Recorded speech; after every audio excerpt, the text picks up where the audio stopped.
the Bible. Is it hard to understand? When it comes to reading the Bible, the first thing that comes to mind is the fact that this is the Word of God. The seals have been broken, and the truth is here. And when we go throughout the scriptures, when we go throughout extra biblical records, we find that the language that God employed, that He used to create the heavens and the earth, was the Hebrew language. Christ said, I came for the lost sheep of the house of Israel. But yet no one, no religious leader, no religious church out there anywhere can now identify the 12 tribes of Israel. Can we? God is quite simple, but it seems as if man makes understanding Him hard. What are those mysteries? The truth of your book and the truth will make you free. The Hebrew and Bible Academy, you're invited.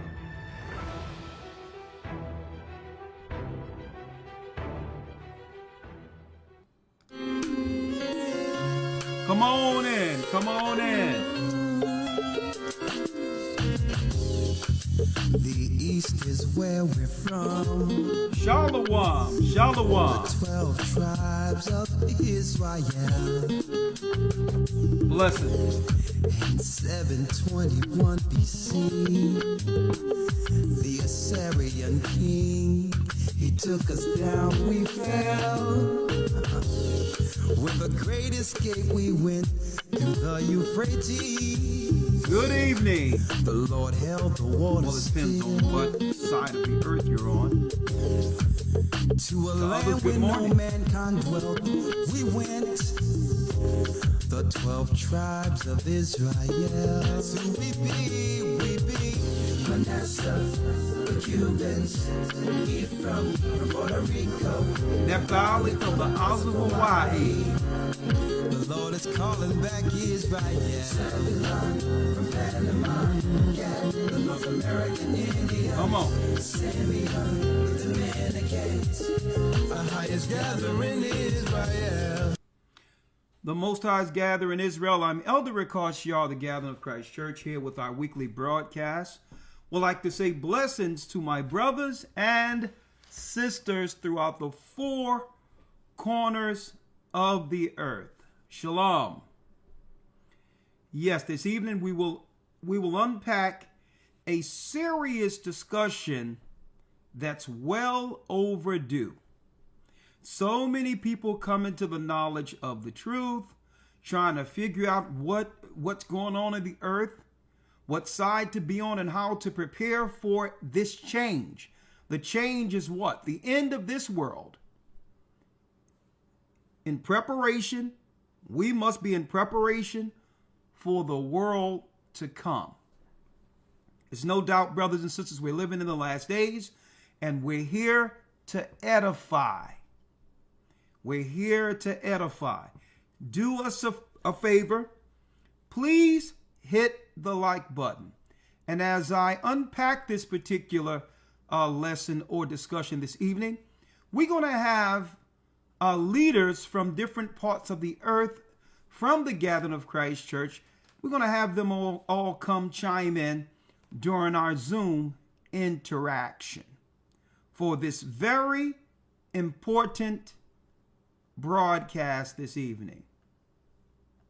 Shalom, shalom, hit the like button. And this is what I'm going to jump right into. We're in week 7 next week of our Hebrew and Bible Academy. We have 6 full weeks. We're still allowing people to come in, but this academy, I'll tell you, a lot of information is coming out in this. And if you're not in the academy, you are definitely missing some serious news, some serious lessons. None like any other lessons on earth. A lot of what we teach is no longer allowed to be taught to some degree, even on this platform. Okay, we don't hate. We don't discriminate and curse people out. I mean, if we were your prototypical Israelites, they would allow us to be out there irate and acting a fool. Guess what? Without any censorship. And I'm going to dive all into that. If we were calling white people the devil, if we were saying that people were going to get whipped and all these other things, which shouldn't be allowed on YouTube, there would be no censorship for A Gathering 144. But because we bring the gospel of Christ and connect the dots and get in front of what the elite Satanists are doing to warn the people before you're tricked, is why they continually what? Censor this particular channel. Other people out there can talk about the ill effects of the jabby jab or whatever the case is that you would like to talk about. We're not allowed to even talk about it here, even if we're dealing with it from a perspective of knowing people who probably didn't have a good outcome making those choices. We're not allowed to talk about that, okay? But I digress.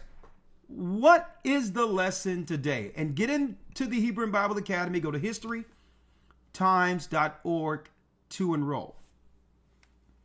All right. Now, before diving into this topic, what is an Israelite? Israelites defined. Okay. Why am I going into this? Now, before I go into this, I would like to first and foremost give all praise and honor to the God of all gods, the God of the Hebrews. Ahaya is his name. I would also like to thank the Almighty for sending Christ, Yeshua, to shed his blood. That's right, folks, for the nation of Israel, to give us another opportunity at this rulership power thing. That's right, folks. It's through Christ's blood we get another opportunity in the kingdom to come. And if it wasn't for his blood, we would stay in continual, perpetual servitude to the other nations. I'd like to thank the Most High for sending his son Christ to die for the sins of our nation, the Lamb without blemish. And I thank the Most High to have eyes to see, ears to hear, and a brain that can process to edify. Hit that like button. All right. All right. And of course, we're under a shadow ban, so I'm going to need all the help we can get from you all this evening.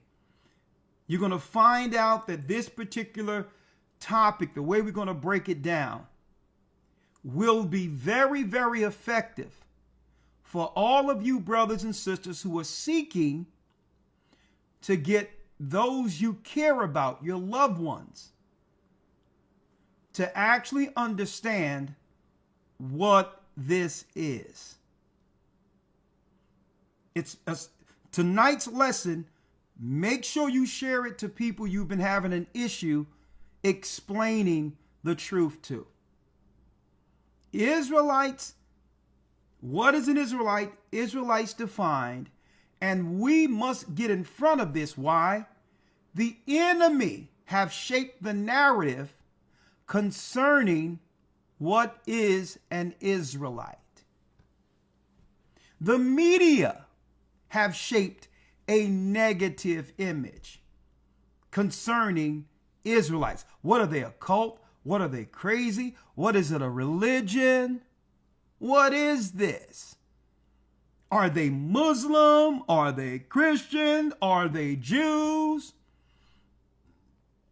Let me tell you, the media have gone through great lengths to try to associate the awakening of Israelites with Nazis. How do you thread that needle?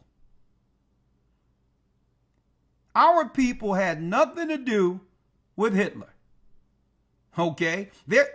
let's make it clear. White people were in position, including Jewish powerful whites over in Europe when Hitler gained authority, political authority. He didn't tyrannically make his way into that office. The people put him there, white people. And how can you thread this needle some decades later to make it look as if every time the word Nazi is explained here in America, it's associated with the people who were being oppressed at the same time here in America when Hitler was living? How do you thread that needle? And see, this is why we must get in front of this, folks, because if we don't make a clear defining of Israelites for people to actually what? Constructively understand, they'll buy into the lying narratives of the media. They'll buy into it. And this is why we have our leaders from all over the earth. They're going to chime in and we're going to talk about this, because I think they're going to try to do something in the very future and blame it on Israelites. Right? Don't be surprised if they try to make it seem as if there's some Al-Qaeda or some terrorist group fermenting amongst Israelites. You heard it here first. They've already began to prime the pump and shape the narrative. And a lot of our people who disagree with the awakening anyway are going to jump on board and believe exactly what the media is propagating. I knew something was wrong with that. I knew something was wrong with what you was doing. And even the people that aren't paying attention, or you thought weren't paying attention, are going to come with all the negative fodder that the media will give them to rival or come against you. Even the people you thought wasn't looking. I mean, you heard about this thing about the Israelites and what happened in that building? Because people, and unfortunately, not all, but a lot of people are what? Lazy thinkers. They would rather be downloaded with the evil that comes and the misappropriated lies that come from the media, instead of doing some careful research themselves concerning what is an Israelite. Speaking of an Israelite, my brother, lawyer, how are you doing this evening, sir? Shalom, sir. I'm doing very well. How about yourself? I'm chopping at the bit. I'm sorry I'm a little late, but I wanted to make sure I had everything lined up to really give the appropriate presentation for this important broadcast. And so, I'd rather, instead of rushing it, I wanted to make sure everything was lined up so that there's total clarity concerning Israelites by the end of this broadcast. All right? Yes, indeed. So, the Most High isn't the author of confusion, right? So let's start off here. What is an Israelite? What is an Israelite, right? Because some people get things conflated, right? They think that the awakening and blacks identifying as Jews or Israelites, right, is some way associated with Judaism. And I hope to clear that up. We're going to hope to clear that up within this broadcast too, right? So, what is an Israelite? Let's start with Webster, if you can, if you will. I'm going to pull this up real quick. Let's start with the Webster Dictionary. What is an Israelite? Are they some crazy, deranged people with no identity, just racist people, are they the black example of the radical nationalist KKK, like the media is seeking to frame, right? So let's start here, right? Israelite, the Webster's Dictionary. Israelite, this is quite simple. A descendant of the Hebrew patriarch Jacob. Now let's unpack that for a moment. So this isn't belief or what religion you are a part of, right? It's descent. It's lineage. So that means if you are a descendant of Jacob, regardless of the religion you associate yourself with, you're still an Israelite. Let's start there.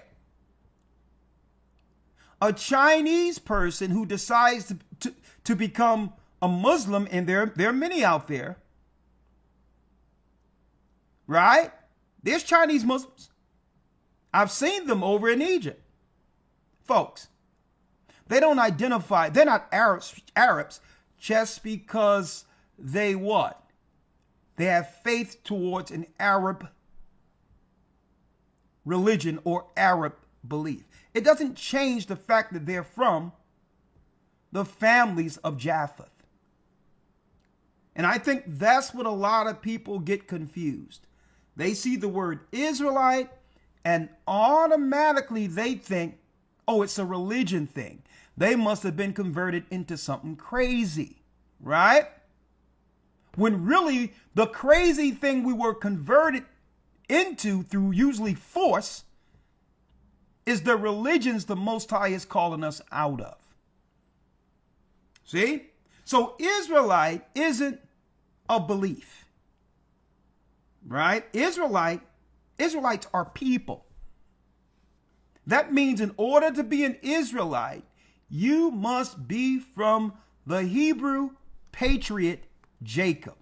Let's start there for those who didn't know about Israelites, right? Now, check this out. Let's go to the word lineage. Lineage, right? Lineage. Descent in a line from a common progenitor. Progenitor is through what? The father's bloodline, right? Father to son, progenitor. This is why when you go into the table of nations in the Bible, even in the book of Matthew, the 1st chapter, Luke, the 3rd chapter, you'll see what? Lineage. You'll see lineage, right? Like for instance, let me show you real quick. Let's go to Matthew, the 1st chapter, right? Real quick, let me move this out of the way here.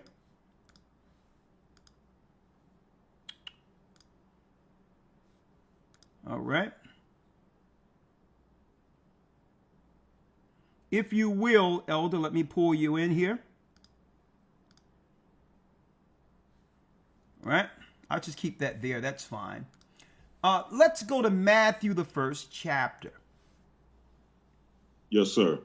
So when it says progenitor, all right, let's start at Matthew 1, verse 1. Yes, sir. The book of Matthew 1 and 1. The book of the generation of Jesus Christ, the son of David, the son of Abraham. So again, it starts off the New Testament, our Lord and Savior, with identifying him through lineage. It has nothing to do with the religious practices of the Hebrews. There was many sects, different religious persuasions who were Israelites even during the time of Christ.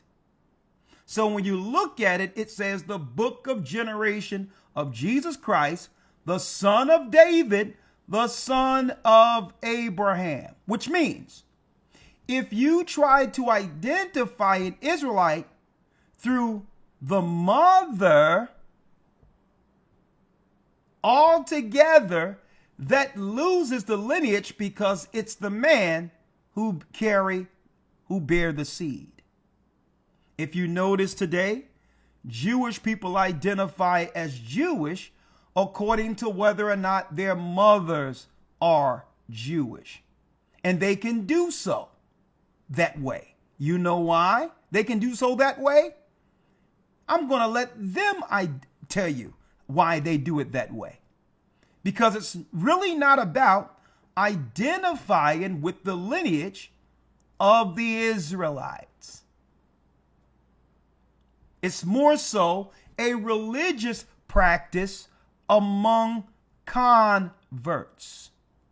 They don't have to link in through the father because they're not Hebrews. But in order under their religion to be identified as an Israelite, it must be through the mother. That's just a religious practice amongst Judaism.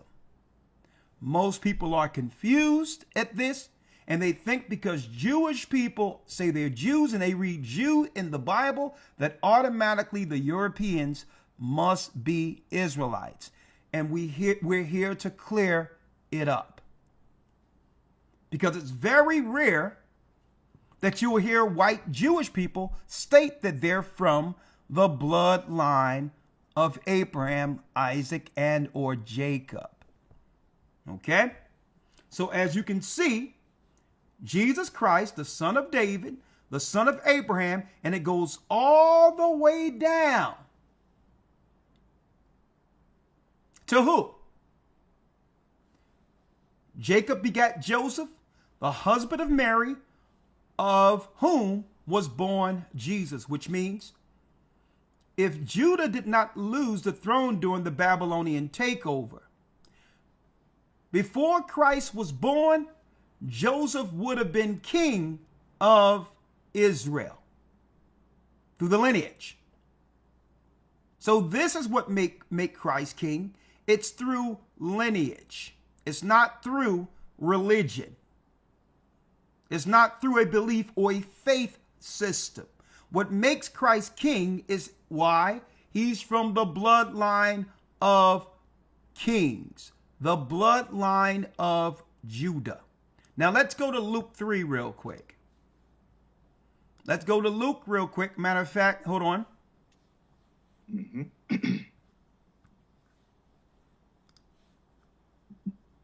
Hold on. Let's get the lineage out of Luke. When you go to Luke 3, as you can see, it starts what? It starts from the bottom, Luke 3:38. God, Adam, Seth, Enos, all the way. When you go up to who? Heli, who was what? The father of Joseph. And the reason why that name is different is because Heli died. And who? Heli died and someone came in its place. Jacob came in to bear seed for Heli. Joseph, and then Jesus. So now when we go back to the definition of lineage, it states descent in a line from a common progenitor. So you must be from Jacob, the father, patriarch Jacob, to be considered a physical Israelite. Now then that brings into question, how is it that black people or indigenous people of America are identifying with Jacob? That's the conversation they don't want to have. See? They don't want to have that question. They don't even want to discuss this through the media. They don't want this particular dialogue. Why? Because it would bring into question what's going on over there in the Middle East with people, Europeans, identifying as Israelis. And if they're not from the bloodline of Jacob, what are they over there? What justify them being over there fighting over a land that doesn't belong to them? They do not want this question, and they don't want to deal with what it would mean for them politically from an international standpoint, because they are claiming justification. The claim of justification is that they're Israel and that there's a long promise given to Abraham and they're the people over there. So they don't want that particular question to come into sight because it have nothing to do with religion, more so than what? Heritage. And when it comes to heritage, we would realize that land also belongs to the children that comes directly through the line of Jacob. So while we're struggling over here, not a pot to pee in or a window to throw it out,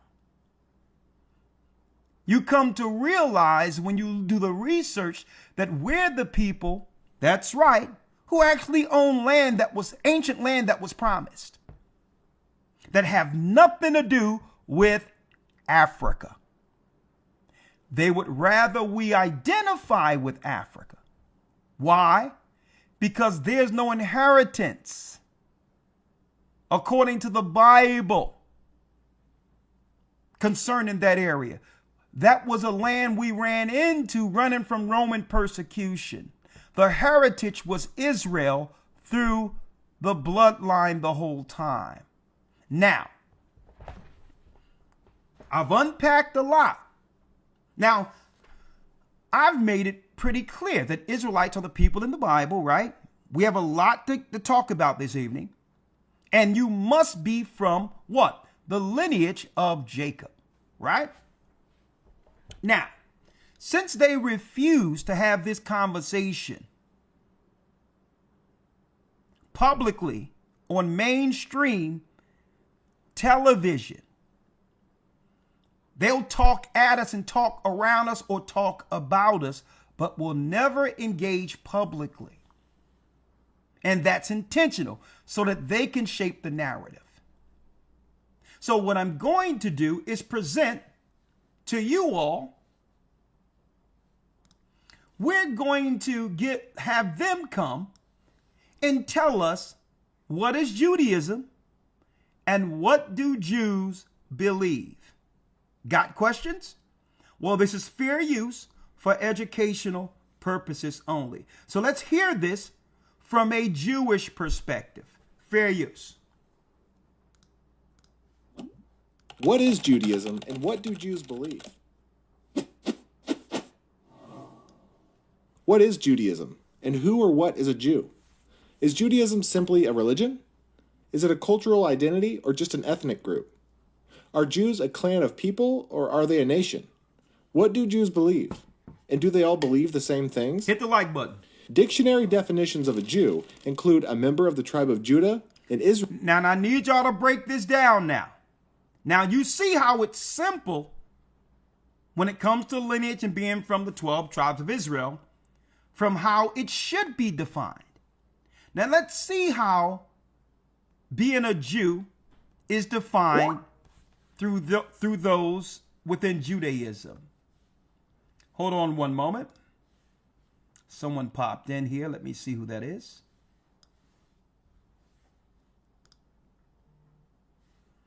Pull me in, please. All right, I'm going to pull you in, Gaja. Elder Gaja's on the side. All right, let me see if I can pull him in. Add.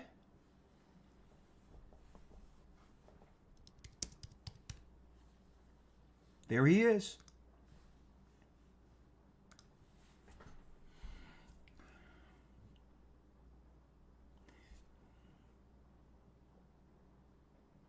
I'm pulling you in, Gaja. Come on in. I'm chopping at the bit here.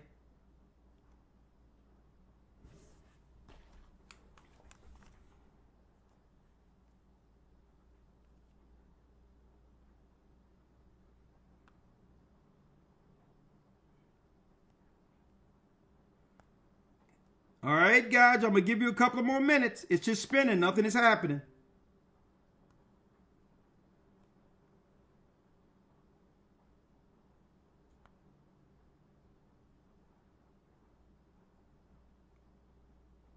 Say something, Gadja.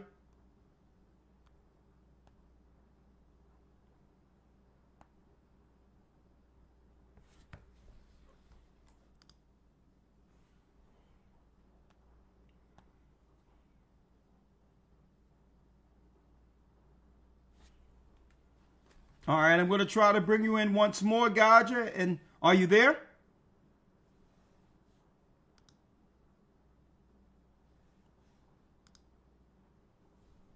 Are you there, Gadja? If so, unmute. I'm here. Can you hear me? Yes, I can hear you. Where's your video? Right? My Skype literally just kicked out just as you were calling me. Literally kicked me off and asked me to restart. One second. Okay. Okay, your audio isn't consistent.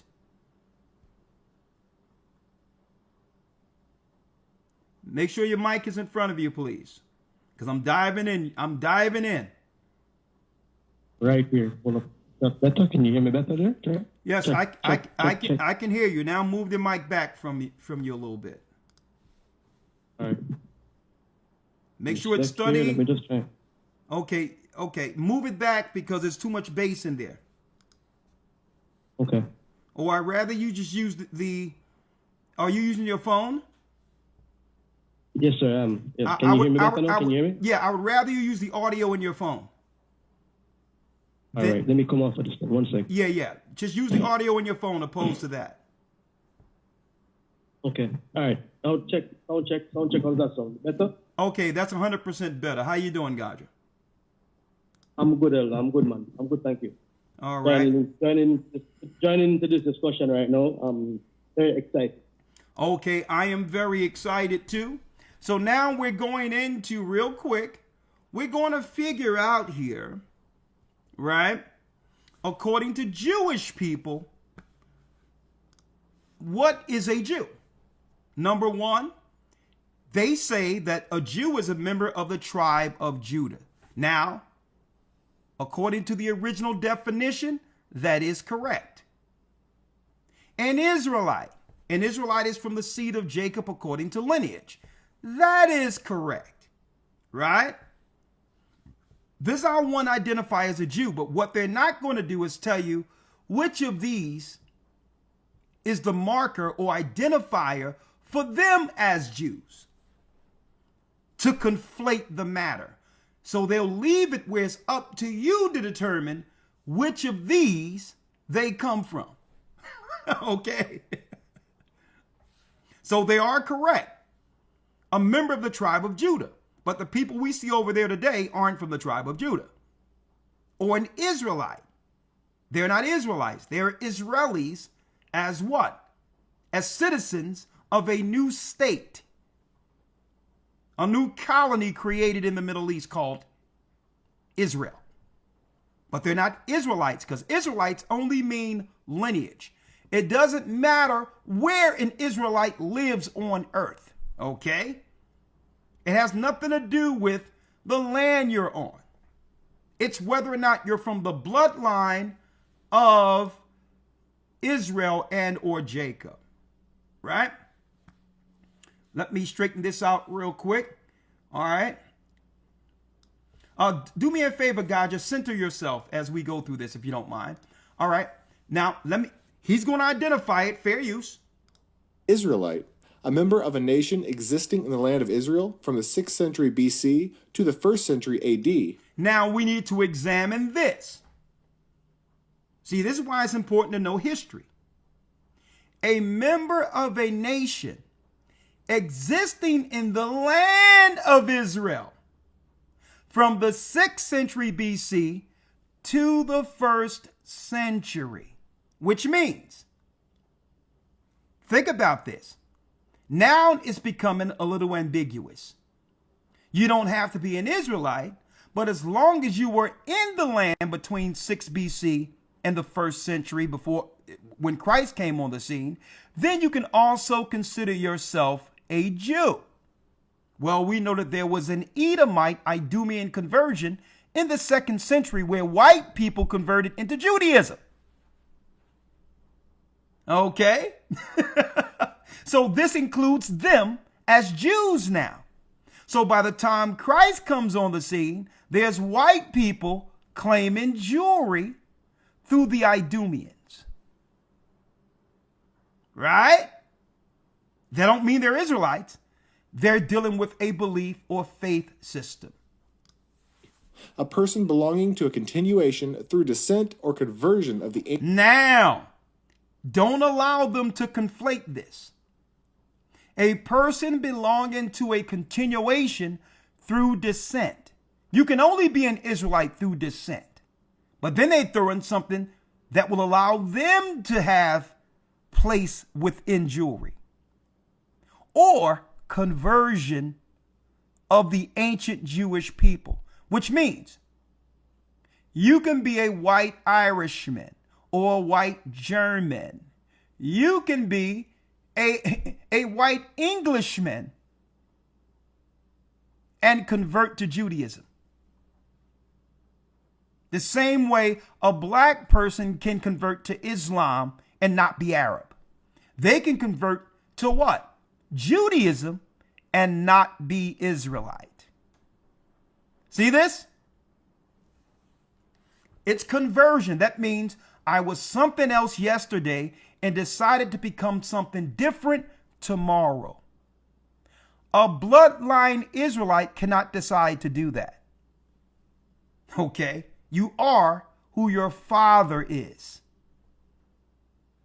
You have no say in the matter.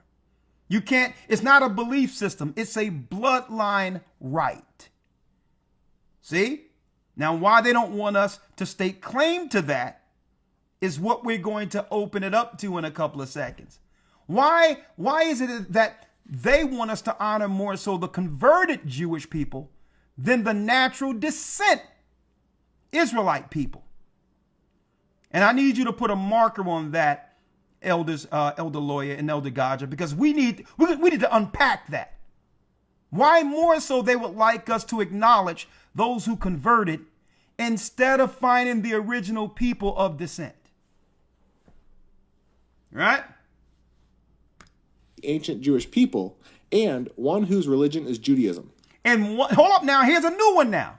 Because Christ knew no information like this when he was living. One whose religion is Judaism? And one whose what? According to rabbinical Judaism, oh no! a Jew is one We got it. We have to pull that back. Version of the ancient Jewish people, and one whose religion is Judaism. One whose religion is Judaism. So if what? If an Arab man or an Iranian Persian man decided to convert to Judaism, he could now be considered a Jew, even though he's not of the lineage of the people within the book. It seemed like they would like to acknowledge every other type of Israelite or Jew outside of the descent people. See? According to rabbinical Judaism, a Jew is one who has a Jewish mother or one who has formerly converted to Judaism. Hold up now. Hold up. Because we know, let's go back for those who just came in. We're going back to the dictionary here. We know that an Israelite is a descendant of the Hebrew patriarch Jacob. Jacob in the Old Testament had 12 sons who became the 12 tribes of Israel. Descent through the father. And that develops a bloodline, a chosen bloodline, a descent according to lineage in a line from a common progenitor, a father. So you can only identify as an Israelite, according to the Bible, according to the Torah, even according to the New Testament, only if you have a father that's an Israelite. But they did something different.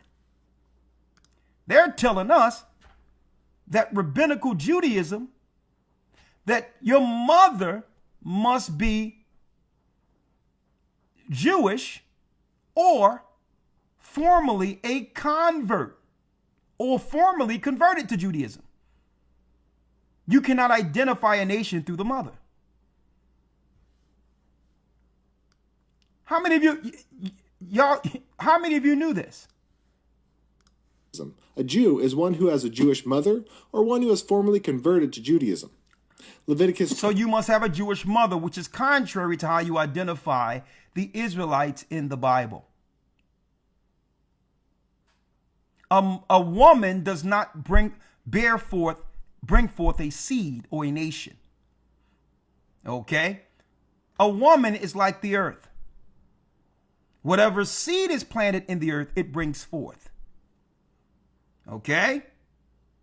For instance, when you put a orange seed in the ground, it doesn't come up part orange and part earth.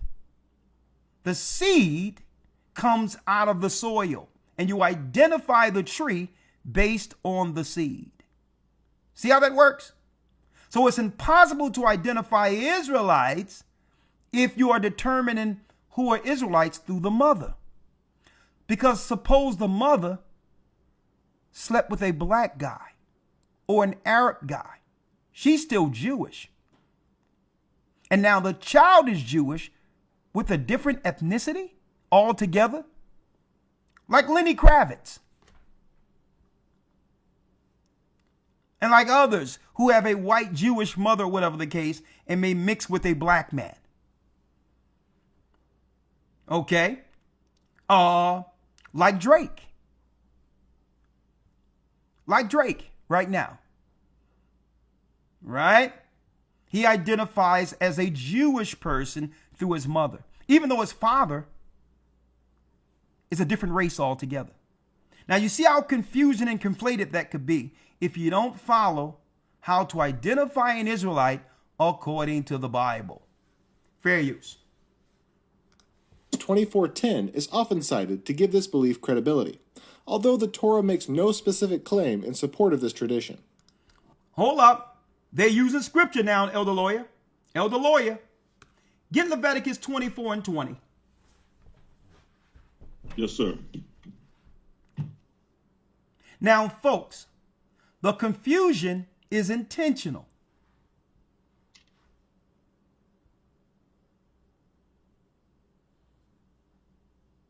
Now, just say if you are identified as an Israelite or a Jew according to all these particular bullet points they have shown. What Israelite would be a threat to their authenticity? I need y'all to think about this. What Israelite would be a threat to their authenticity if they're only there through conversion? The true Israelite that's here through the patriarchs, through the progenitors, through the fathers, who have a greater claim to the land than they do. Hold on, let's pause it for one moment. I'm going to pause it for one moment. I need y'all to think about that. If you don't have a fair right to something because you're not according to the bloodline, then what people are a threat to you? The people who can stake claim according to lineage. Is it starting to pop up in your mind to why they try to demonize our people from identifying as Israelites? See? Because Israelites have a greater claim to what they're fighting for over there than they do. Now, if you will, Elder Lawyer, he mentioned a scripture that gives claim, according to rabbis, that through the Torah, Leviticus 24:10, it tells us that the bloodline of a Hebrew is through the mother. Right? That's what he said, right? Right. Okay, so I'm going to Leviticus 24:10 because, again, they expect people to be what? Lazy listeners without researching. And if you don't research, you would believe that's the scripture that gives them verification for allowing a Hebrew to be determined through the mother's bloodline, when that doesn't exist in the word of God. Okay, so let's go to Leviticus real quick. I'm going there. Leviticus 24, verse 10. Elder Lawyer. Yes, sir. The book of Leviticus 24 and 10. And the son of an Israelitish woman, whose father was an Egyptian, went out among the children of Israel. Read it again. And the son of an Israelitish woman, whose father was an Egyptian, went out among the children of Israel. And it says, and the Israelitish, read it, and the son of a Israelitish woman. How can you use this scripture to say this is how you determine who Israelites or Jews are today? Through the mother. When this is only talking about an Israelitish woman whose father was an Egyptian. That means her father was an Egyptian and her mother was probably an Israelite, but she's still an Egyptian because her father is an Egyptian. So again, this scripture has nothing to do with identifying an Israelite according to the father or the mother. But they don't expect you to actually read the scripture. Right? So again, liars. And how are they lying? They are lying through omission and expect you to be what? A lazy listener. Oh, Leviticus 24 and 10. So what they're saying must be in the Bible. This scripture didn't say you must determine who's a Jew or Israelite through your mother. It's just saying this woman was an Israelitish woman whose father was an Egyptian. That's all that said. She was mixed. But she's still what? If her father is an Egyptian, she's from Mizraim. She's not a Hebrew. She's not an Israelite. Okay? So that's a lie. And we're going to listen to what they have to say. Right? Although the Torah makes no specific claim in support of this tradition. So why would you put the scripture up there then? If the Torah make no claim that you are determined a Jew through your mother, why even put the scripture up? Some rabbis say that it has nothing to do with what the individual actually believes. But these rabbis tell us that a Jew does not need to be a follower of Jewish laws and customs to be considered Jewish. In fact, a Jew can have no belief in God at all and still be Jewish based on the above rabbinical interpretation. Other rabbis make it clear that unless a person follows the precepts of the Torah... Oh, so check this out, Elder Lawyer, and I need y'all to give me your opinion on this one real quick. ...to give this belief credibility, although the Torah makes no specific claim in support of this tradition. Some rabbis say that it has nothing to do... So obviously they're on a line on how to identify as an Israelite. Some rabbis say this and some rabbis say that. That's ambiguous in of itself, right? So it has nothing to do with whether or not you believe the Torah. ...to do with what the individual actually believes.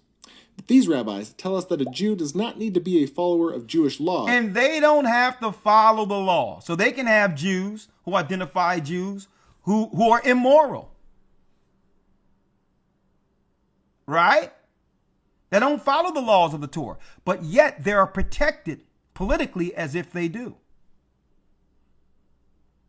So what must they agree? Right, go ahead, Lawyer, what you had to say on that? Yeah, just real quick, Salakia. I was just saying that they have a term for them called secular Jews. Secular Jews. So if they don't have to follow law, Elder Lawyer, so what is the tie and bond that will allow them to be accepted?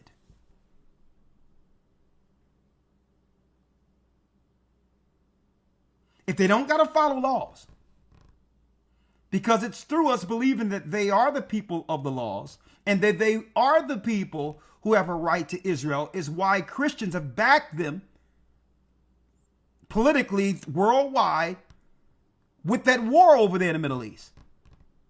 So if they don't have to believe in the book that gives them credibility, they don't have to believe in the Christ that actually have everyone, Christians, endeared to them. What is the tie that bonds even for them, for unbelievers? What do they must believe to still be accepted? And guess what? I'm putting that out rhetorically. They must believe in the political alliance of Jews. Right? They must protect one another under that alliance. See? Because obviously it's not the law. It's the laws in Christ and the doctrine and the lineage that connects us as Israelites. Right? Laws and customs to be considered Jewish. In fact, a Jew can have no belief in God at all and still be Jewish based on the above rabbinical interpretation. Other rabbis make it clear that unless a person follows the precepts of the Torah and accepts the 13 principles of faith of Maimonides, Rabbi Moshe ben Maimon, one of the greatest medieval Jewish scholars, he cannot be a Jew. Although this person may be a biological Jew, he has no real connection to Judaism. In the Torah, the first 5 books of the Bible, Genesis 14:13 teaches that Abram, commonly recognized as the first Jew, was described as a Hebrew. The name Jew... Now, let's clear that up. Abraham was never considered a Jew. What made him a Hebrew was being what? From the line of Eber. Eber is what? A lineage of the righteous. It's not a language. When the whole earth spoke what? Hebrew, because it was the original language. It was during the time of Eber where the whole earth was speaking until Peleg came, the Tower of Babel, the tongues were split, and it was through Abram's line they would keep the original language that comes through lineage. So Eber is what? Being a Hebrew means that you're from Eber, the man. See, it's still lineage. And it's still what? You got it. Through the progenitor. So no, another lie. Abram wasn't considered the first Jew. There's no such thing as Jew until Judah. Comes from the name of Judah, one of the 12 sons of Jacob and one of the 12 tribes of Israel. Apparently, the name Jew originally referred to those who were members of the tribe of Judah. But when the kingdom was divided after the reign of Solomon, the term referred to anyone in the kingdom of Judah, including the tribes of Judah, Benjamin, and Levi. That's true. And where are those people at? When are y'all going to start telling us who those people are? And put an emphasis on them. So it's not like they don't know. Today, many believe that a Jew is anyone who is a physical... Now what we're saying and can prove it, and King James can also prove it also, and Tinsdale and those who you claim are from the Dark Ages. When Esau doesn't forget anything, but all of a sudden there's a time period where everything is just cloudy and no one knows what happened during that time of history when black people, when Jews who were identifying as Jews from the tribes of Israel were ruling in Europe. So what I'm staking claim to before you all, and I challenge anyone to try to claim that what we're saying isn't true, that the blacks in America are from Judah. The West Indies are Benjamin. The Haitians are Levi, and there's billions of us still left over in Africa till this day. And the indigenous people from the 10 tribes were here before the white man or the white Jewish man got here. Christopher Columbus was a white Spaniard Jew. And before he got here to the Americas, the 10 tribes were already here. And we can prove it. So why aren't you making an emphasis on those particular Israelites that comes through the lineage? Just putting out there, just a question. Descendant of Abraham, Isaac, and Jacob, regardless of which of the original 12 tribes he descends from. So, what is it that Jews believe, and what are the basic precepts of Judaism? There are 5 main forms or sects of Judaism in the world today. They are Orthodox, Conservative, Reformed, Reconstructionist, and Humanistic. The beliefs and requirements in each group differ dramatically. However, So there's the belief system, a structure in place for converts. Okay?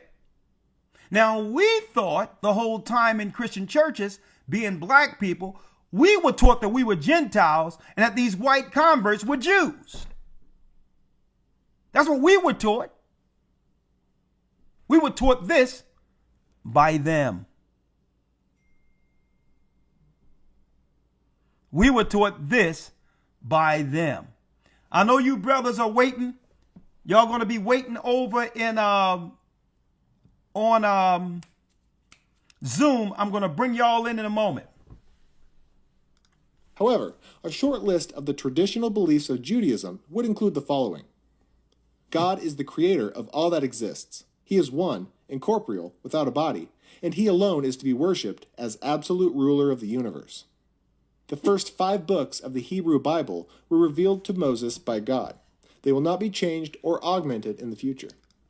Oh yeah, and the first 5 books were given to the original 12 tribes of Israel, not converts. Okay? Let's make that clear. God has communicated to the Jewish people through prophets. God... No. We're not going to allow y'all to get away with that. Moses was from the tribe of Levi. Jeremiah was from the tribe of Levi. You have Israelites who are from what? The original 12 tribes of Israel. He did not communicate with Jewish people. He communicated with the 12 tribes of Israel and their prophets. God monitors the activities of humans. He rewards individuals for good deeds and punishes evil. Although Christians base much of their faith in the same Hebrew scripture as Jews do, there are major differences in belief. Jews generally consider actions and behavior to be of primary importance. Beliefs come out of actions. This conflicts with conservative Christians for whom belief is of primary importance and actions are a result of that belief. Jewish belief does not accept the Christian concept of original sin, the belief that all people have inherited Adam and Eve's sin when they disobeyed God's instructions in the Garden of Eden. So they're totally off if they don't believe that, because you can find that in the Old Testament. Judaism affirms the inherent goodness of the world and its people as creations of God. Jewish believers seek to sanctify their lives and draw closer to God by fulfilling mitzvah, or divine commandments. Judaism says that no savior is needed or available. Christians, listen to this and listen to this good. Look at the people you have been supporting and their belief systems. No savior is needed. Your Christ isn't needed for them. So why are you supporting it?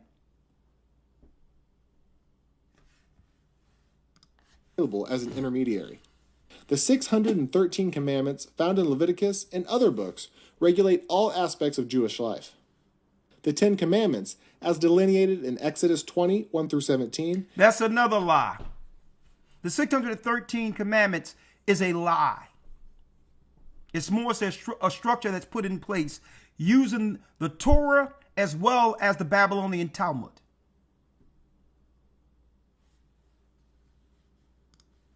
And Deuteronomy 5, 6 through 21 form a brief synopsis of the law. The Messiah, anointed one of God, will arrive in the future and gather Jews once more into the land of Israel. There will be... Okay, so if the Messiah is going to come and join you all into Israel, and y'all have Israel as a state now, where's your Messiah? Israel have been a state since 1948. You've been gathered in Israel. All Jewish people everywhere in the world have what? A right to what? Dual citizenship just by birth if they're a child of a convert. So what was the Messiah who did this?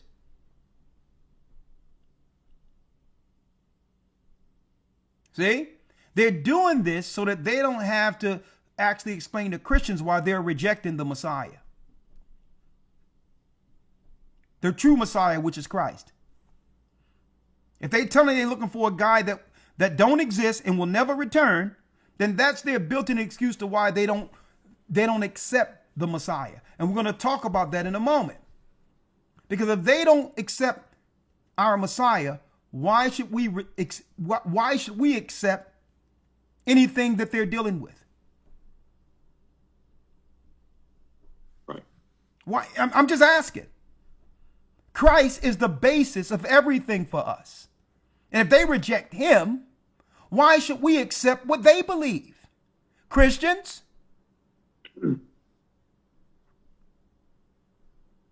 And they're banking on your ignorance.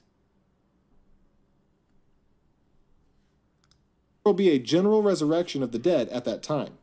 The Jerusalem temple, destroyed in AD 70 by the Romans, will be rebuilt.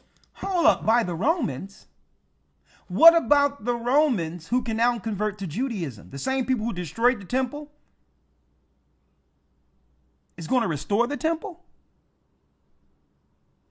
I'm going to show you how backwards that is. Here's the first step to convert to Judaism. What you need to know before contacting a rabbi. So just say if you are a white Irish woman whose both parents were Christians and decide that you want to be a Jew. Suppose you are descendants of the white Romans who destroyed Jerusalem and have benefited from the slavery of the Israelites who have built this whole world for you. And now you being what? The child of those who sacked Jerusalem can now do an end around, convert to Judaism and say that there's a right you have to the same land you destroyed. So here's the first steps to convert to Judaism. Now, if you're an Israelite, you can't convert to an Israelite because it's through your bloodline, folks. They're telling on themselves.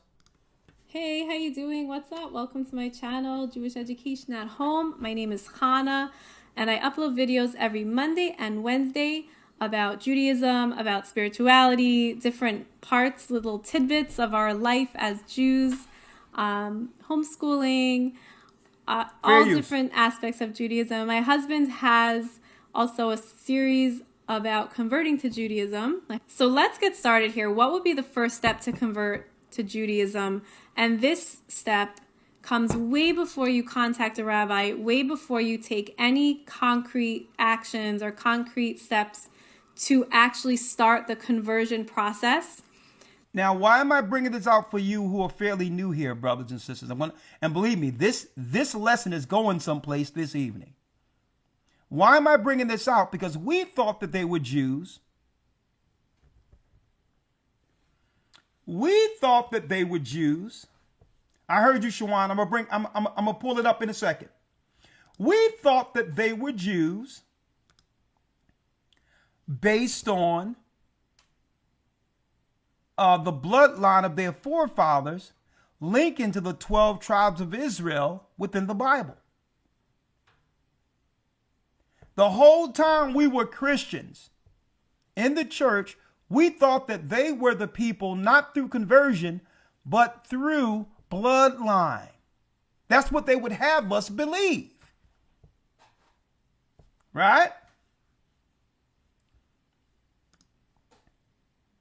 Hold on. 1 second, Shawan. I'm going to send it to you now. A new link. 1 second. Shawan.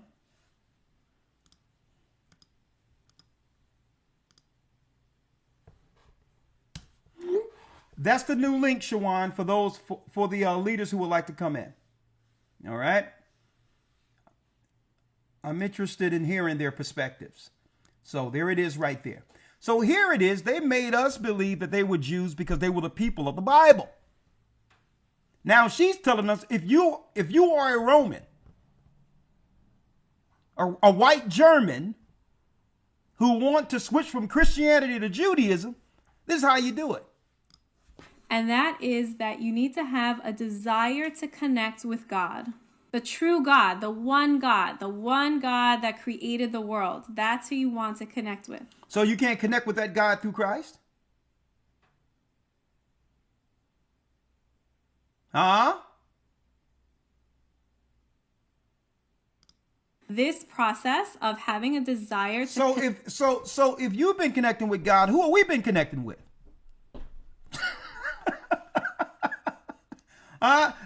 See, these are the questions that no one wants to answer. They sitting up observing us all up in the churches and praying and on our knees and being more religious than any people on earth. And they looking at us like, wondering, who are you praying to? Because according to her, you got to be Jewish to connect to God.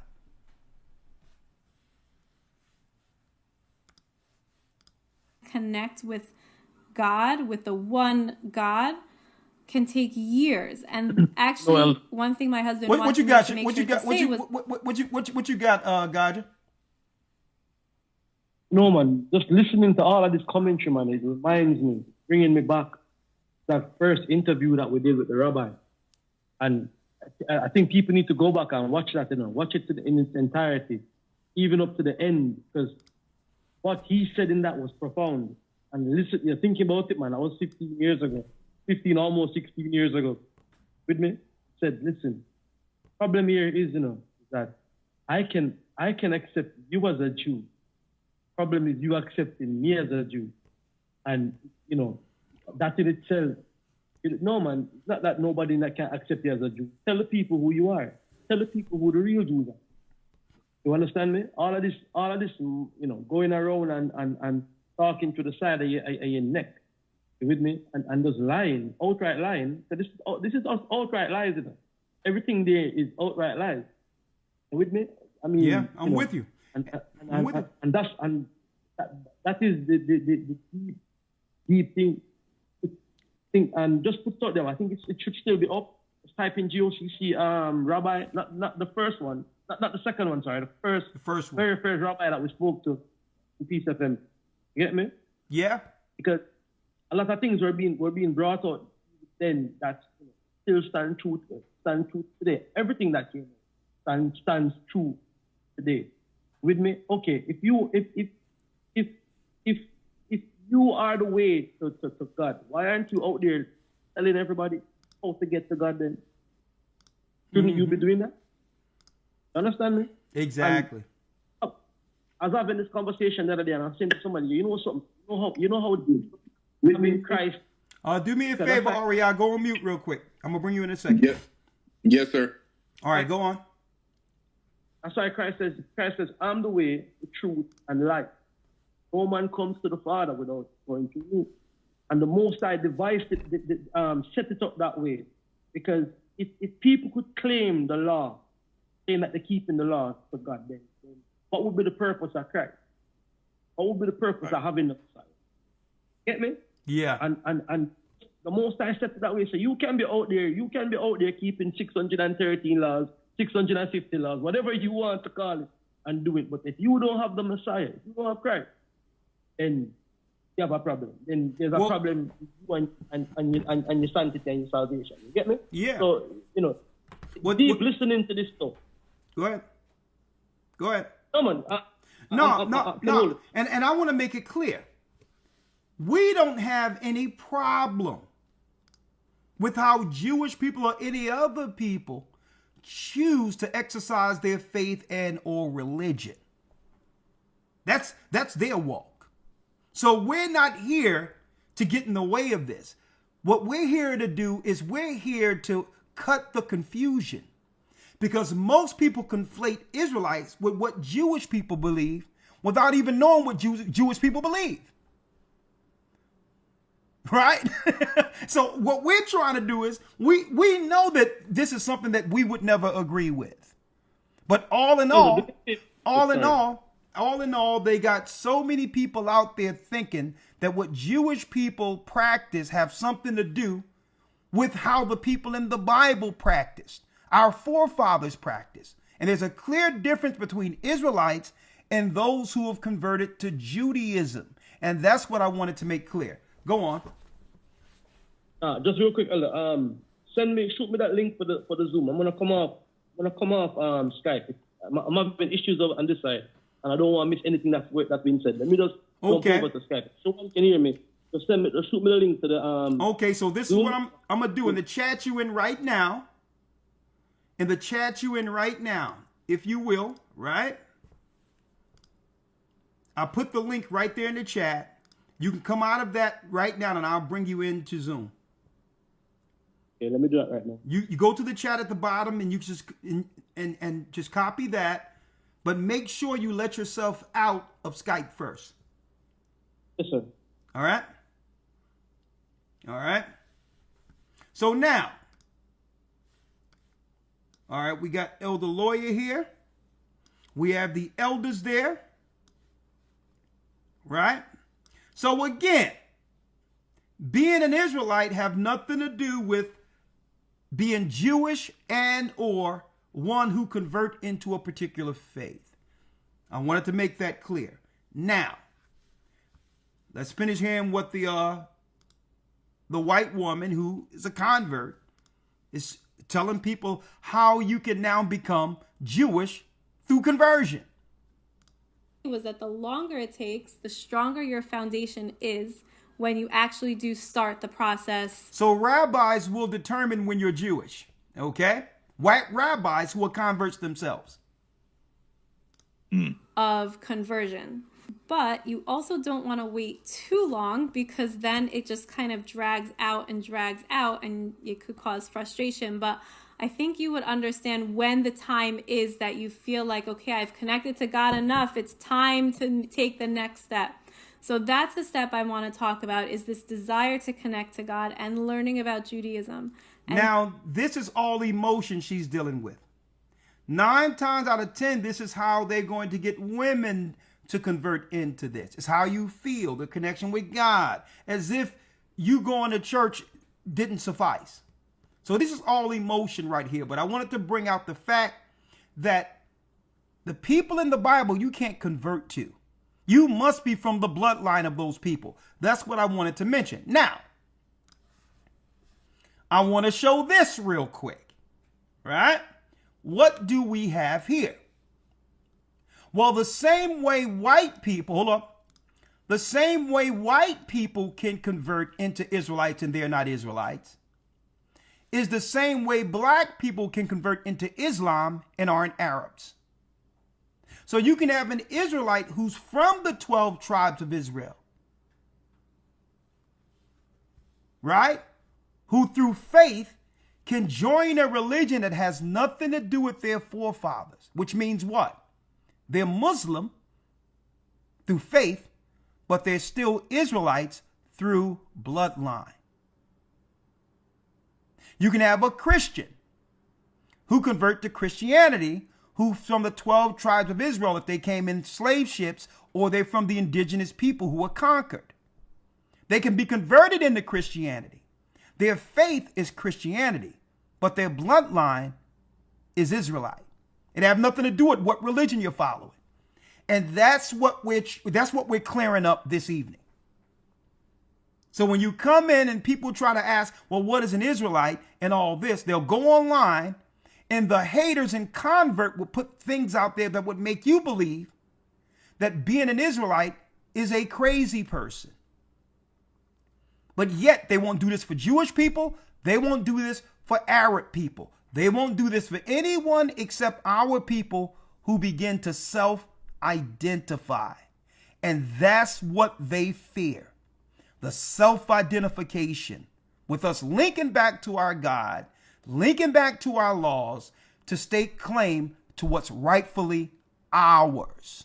That's what a true Israelite is. And I'm going to show you all that according to the Bible. Now, check this out. Why thousands convert to Islam in prison each year. Now, what people are typically in number going to jail? The higher rates of jail as our people. Right? Fair use. This morning, we have a new installment of our series. We call it The State of Spirituality with Lisa Ling, telling the stories of Americans making their unique journeys of faith and spirituality. So Lisa's back with a story about Islam and a part of America where this religion is rapidly growing.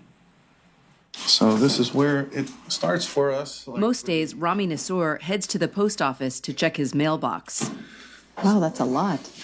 Inside, a stack of letters from all over the country. There's Texas, Ohio, Florida, Colorado. So US, all of these are from prison. they're all from prison. Nassour is the founding director of the Taiba Foundation, the first organization in the U.S. to offer a distance learning program in Islamic education to prisoners. How big is the need of Christopher Muslim Anderson in prison Philadelphia inmates seeking out Islamic education? Now, folks, I need y'all to look at the people they are targeting in jails with Islam. And I need y'all to look at the guy they using to do that. Let's look at him. Let's look at him. Now, if I were to look at this guy on the surface, I wouldn't think he was an Arab. I would think he's what? Jewish. Well, I so happen to did a little background here to show you how what? How it works.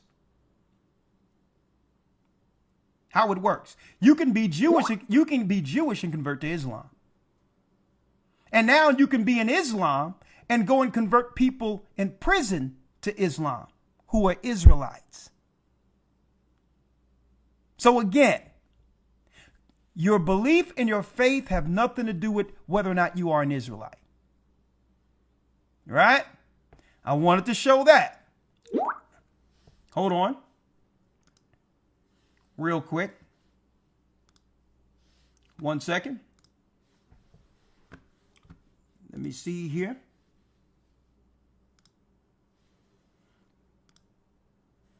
Okay, Zoom. Oh, he want me to let him into Zoom. All right. Admit. All right. Now, before I go into showing Israelites and how they showing Israelites in America today. Not here, nothing. Not, yeah. There we are. There we are. Okay, Gaja, you got to put it on mute, young man. All right. I see you.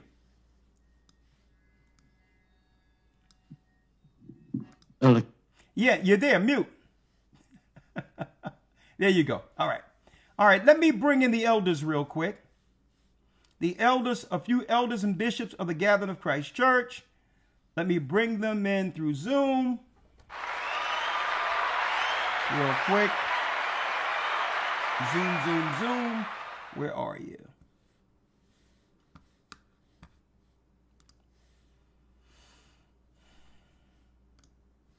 Yeah. Let me bring you in through Zoom real quick because I want to have this discussion with you all because I believe they are going to plan something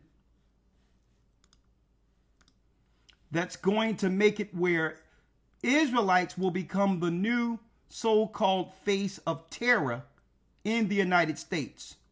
And that's why we have to be careful when they start throwing political words around like Nazi and begin to attach that to us.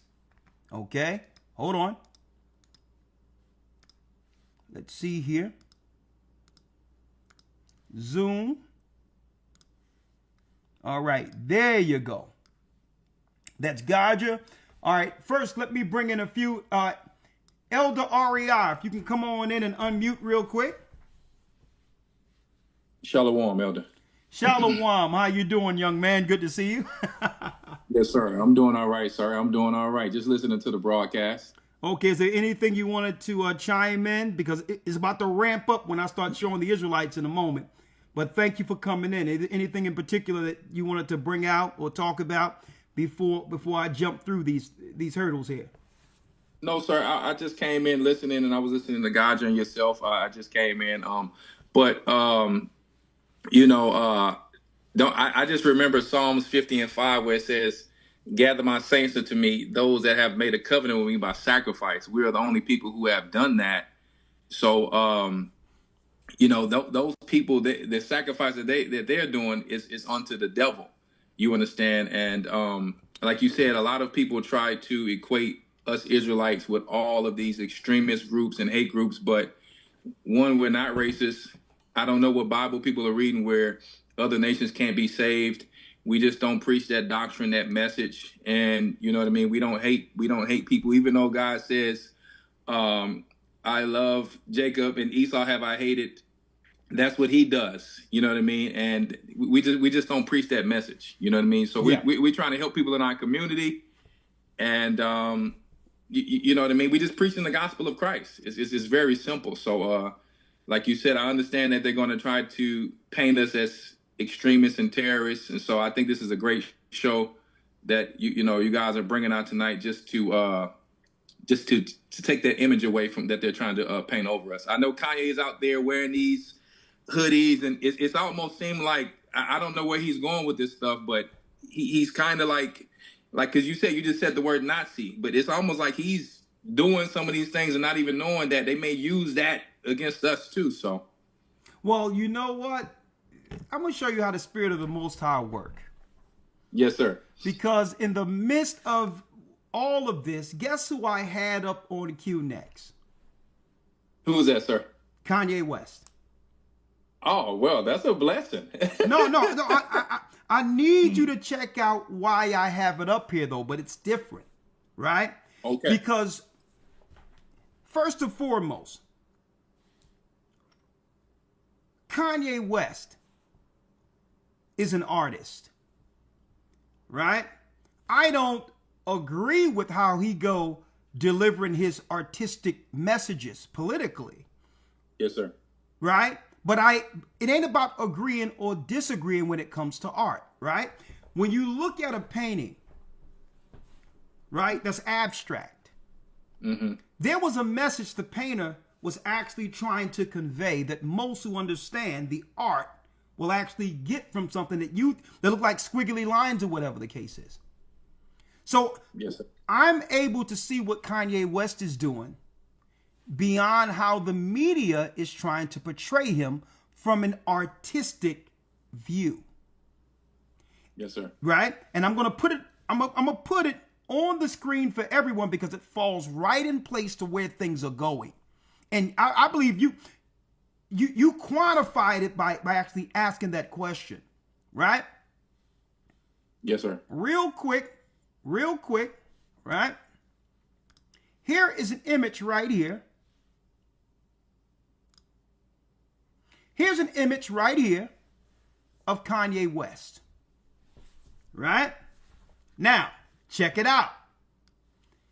He has on a white hood and a swastika. Right? Now, from an artistic view of this, if I was to go back 2 or 3 decades, I would see this as more so a threat to black people. Wouldn't you? Yes, sir. Back then, yes, sir. But what's different? Because still I haven't seen KKK hanging any other people from trees since a few decades ago. So how is it now that there is no protection on the people, even till this day, who was threatened by this particular image? Now I'm going to leave it out there, right? Because I'm going to go here and I'm going to go back to Kanye. Albert Pike, white, Jewish man, right? Right? And when you type in KKK, look what it says here.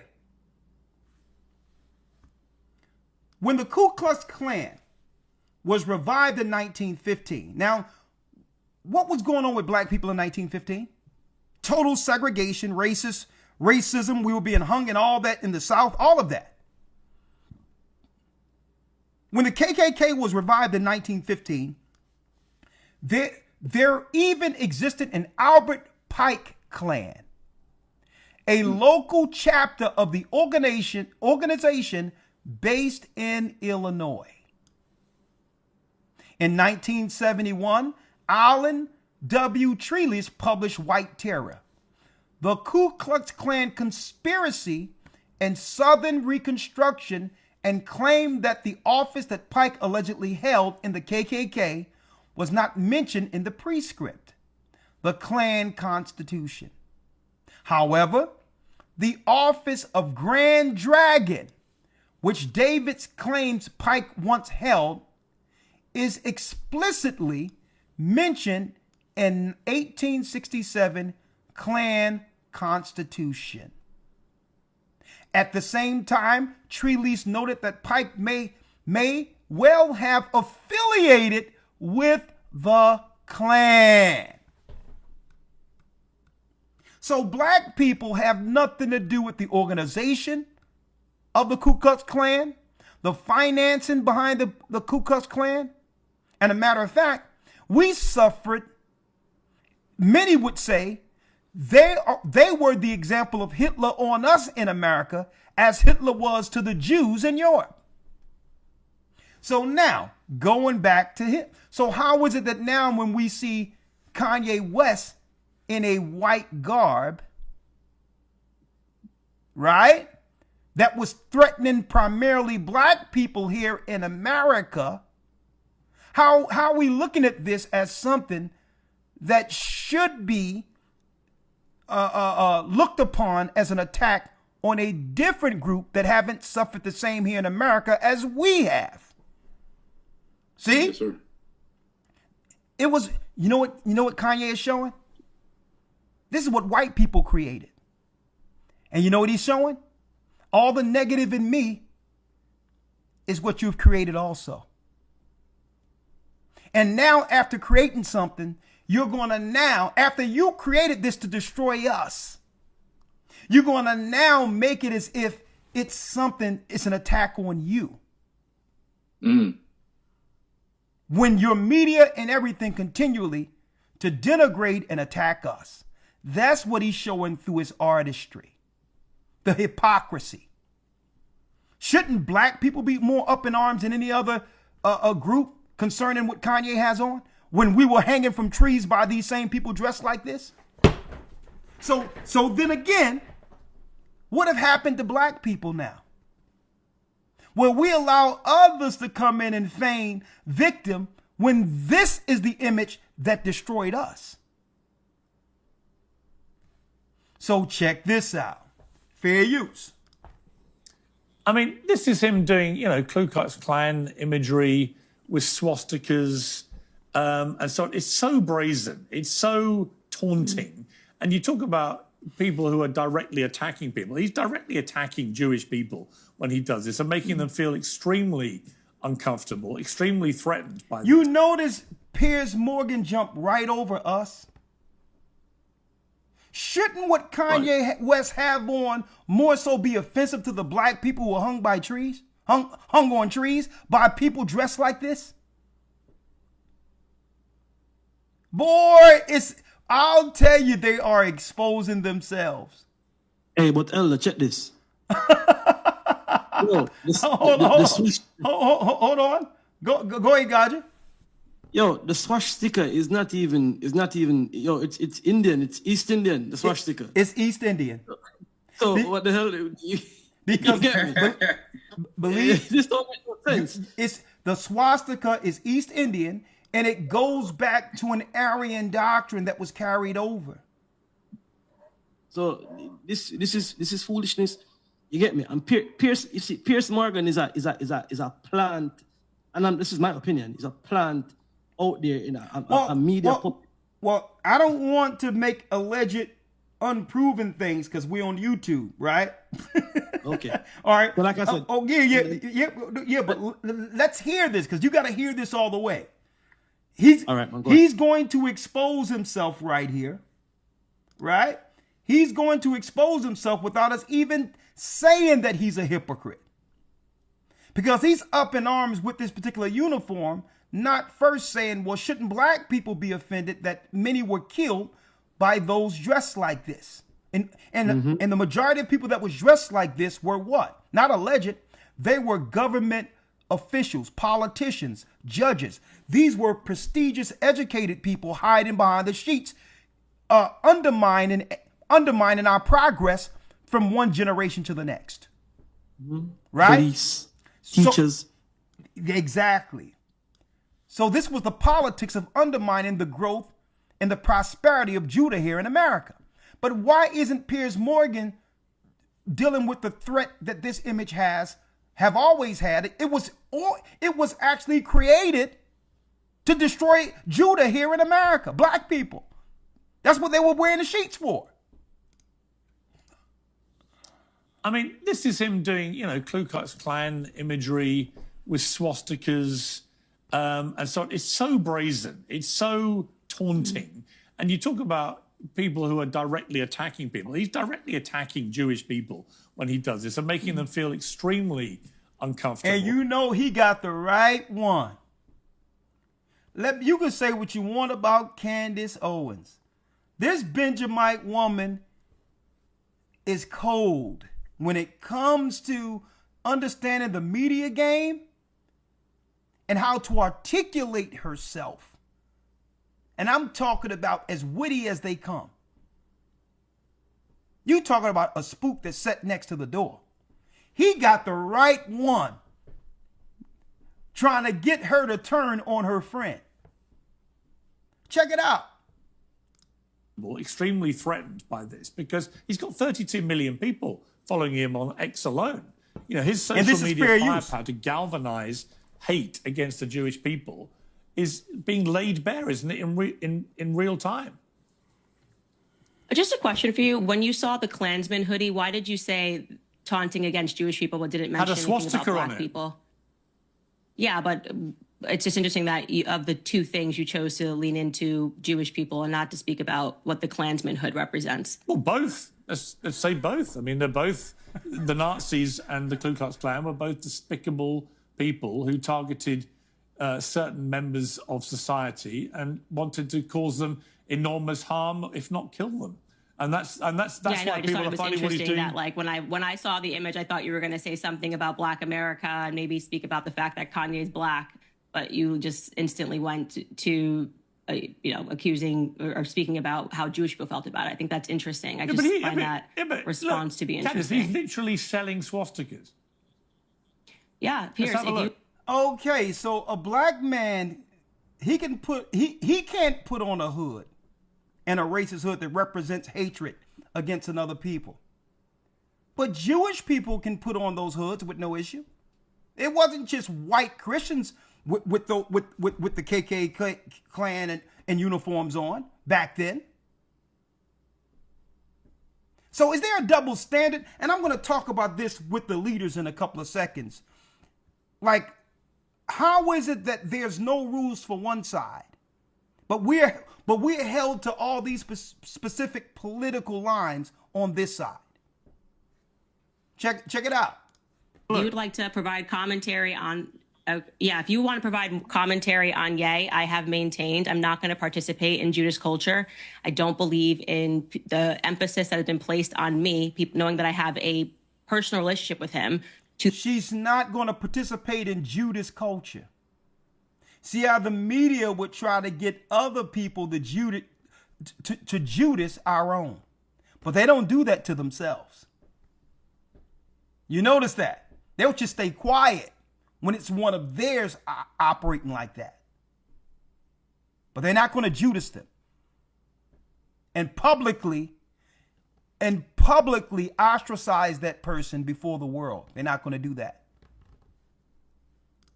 To throw him under the bus publicly. It's not the person that I am spiritually, and I'm just not going to partake in it. And I've not moved on that 1 inch. And in fact, as time goes by, I feel stronger and stronger that I should not participate in that culture, because there seems to be something sadistic about the entire world condemning someone and then an individual saying, well, I need you to do it, Candace, because you have a personal relationship with him.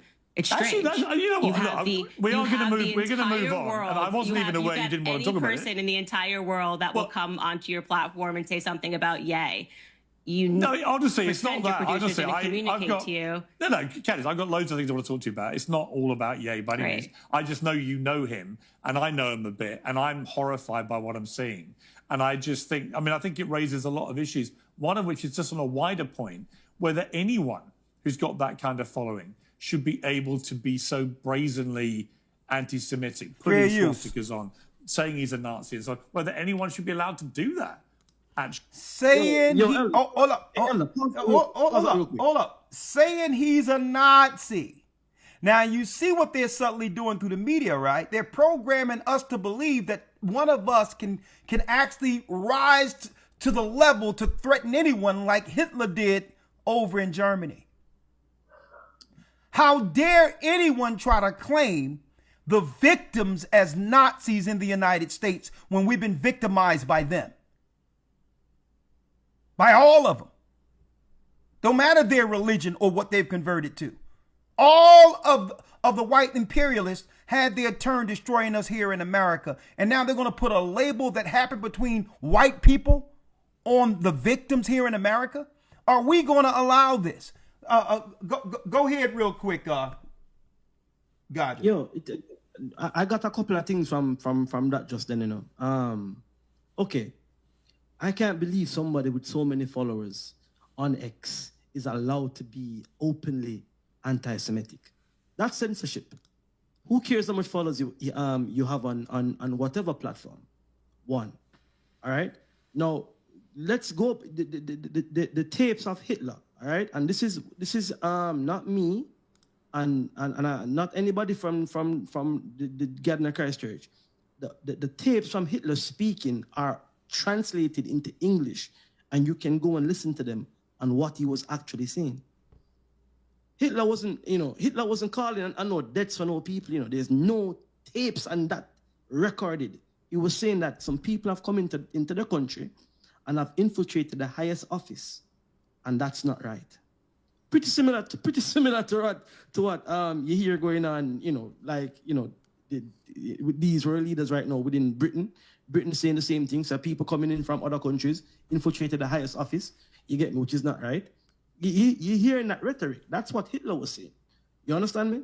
But it's how you can go and listen to the tapes now. And I'm saying, what if you have 30 million followers on Twitter or YouTube or TikTok or whatever? Who cares? Who cares? You understand me? And it is censorship I'm getting from him. And he's pushing that. Because within the UK, you can make a post on Facebook and get arrested for that right now in the UK.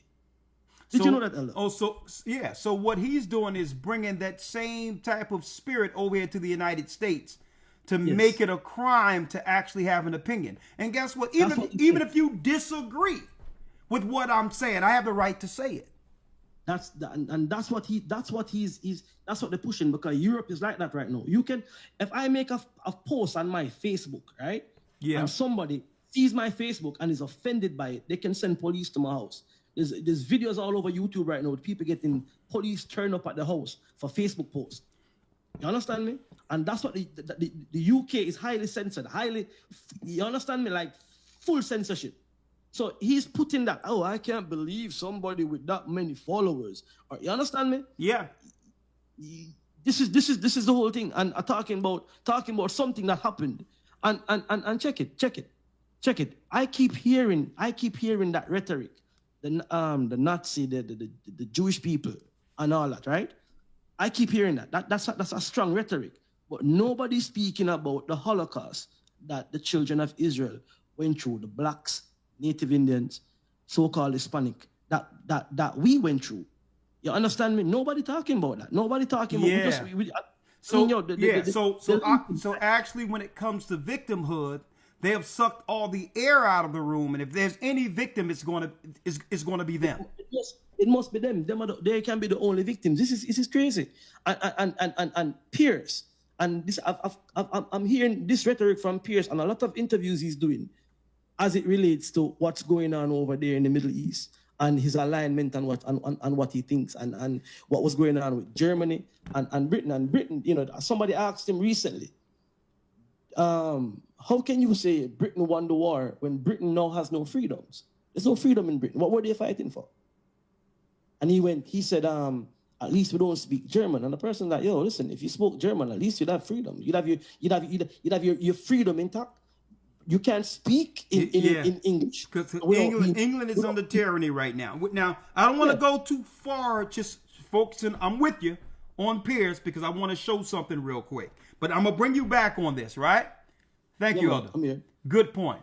Now, real quick, great point. So here it is. Where's Elder Lawyer at? Come on, Lawyer, I need you. Come on, Lawyer. Okay, so since Lawyer isn't here, I'm going to wait till Lawyer get back real quick. I'm going to wait till Lawyer get back. And I'm going to go here real quick. Right? Now, what is an Israelite? Because we know according to Jewish people, one could convert into Judaism and have nothing to do with the lineage of the people, which means you can have a white person who's a Jew who's not from any of the people in the Bible, who's not from none of the tribes of the 12 tribes of Israel, Old and New Testament, who can still be considered Jew today, based on what? A belief system. The same way Asians can be Buddhist and convert to Judaism. Guess what? It doesn't turn them Jews. They just dealing with the faith that's within the tenets of Judaism. And I think people are confused. They think Judaism relates to the people within the Bible itself. Wrong. So if that's the case, what is an Israelite? Now, I'm going to go to a few scriptures, right? I'm going to go to a few scriptures. Oh, there you go. Elder Lawyer, right on time. Thank you, my brother. You there? Yes, sir. I'm here. Oh, man, your timing is impeccable. Thank you. Yes, sir. All praises. Elder Lawyer, do me a favor. What's an Israelite? Let's go to John 1 and 45.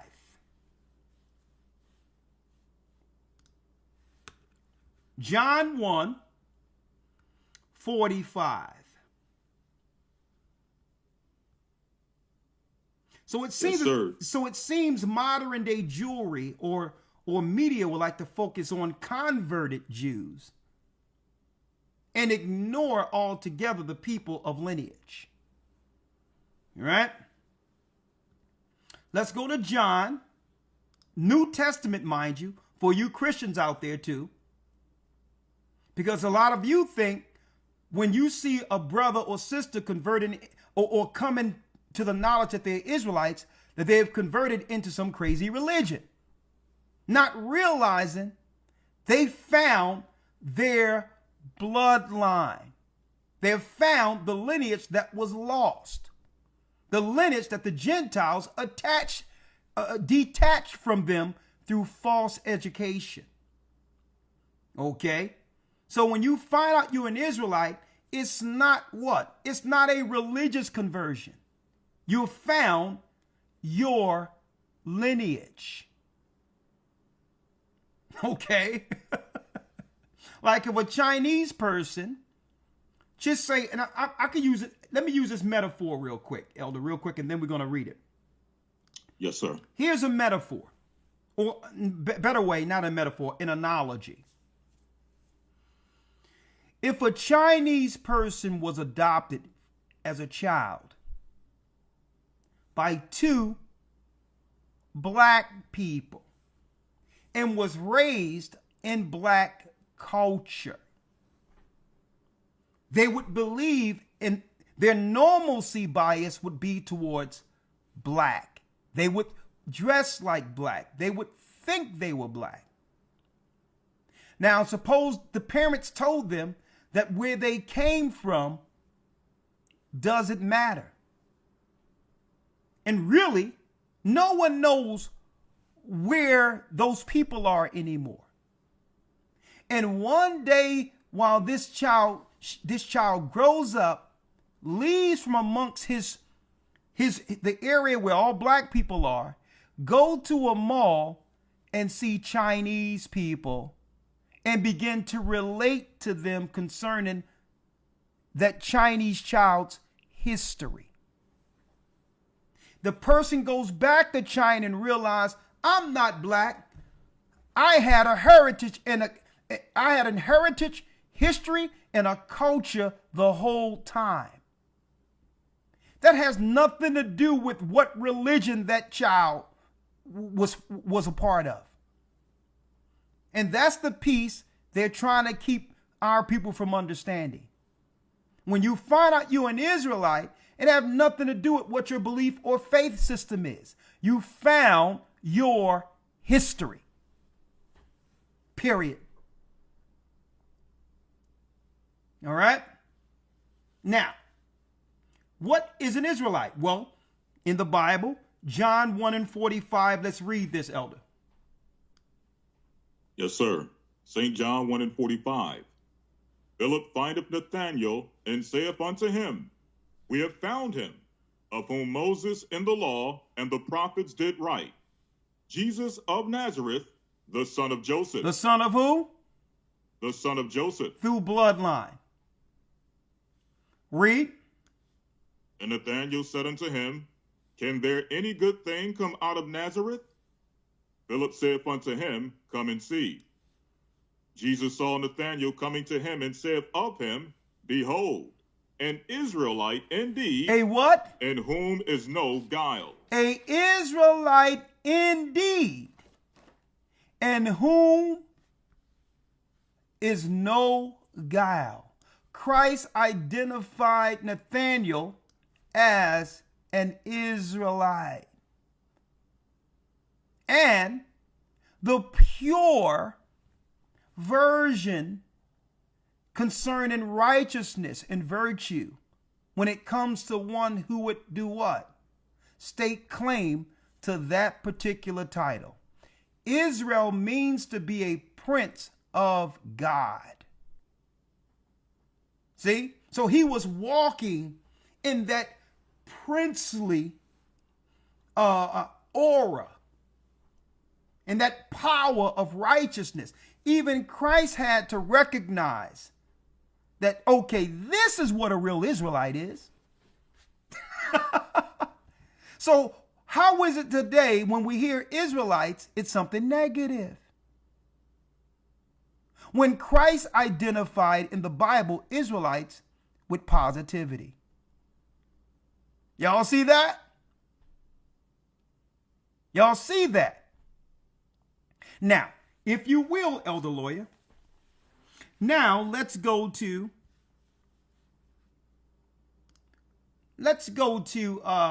Romans 11. A matter of fact, let's go to Romans 11. That's great. The book of Romans 11. And let's read Romans 11:1. Yes, sir. Romans 11:1. I say then, have God cast away his people? That's New Testament. Paul is asking, did God cast away his people and got a new people by the name of Jews or Christians? God forbid. No. That means the physical 12 tribes of Israel are still in the earth. They still matter to God. Even though the media isn't going to tell us, the religious leaders aren't going to tell us, to God they matter. Read, for I am a what?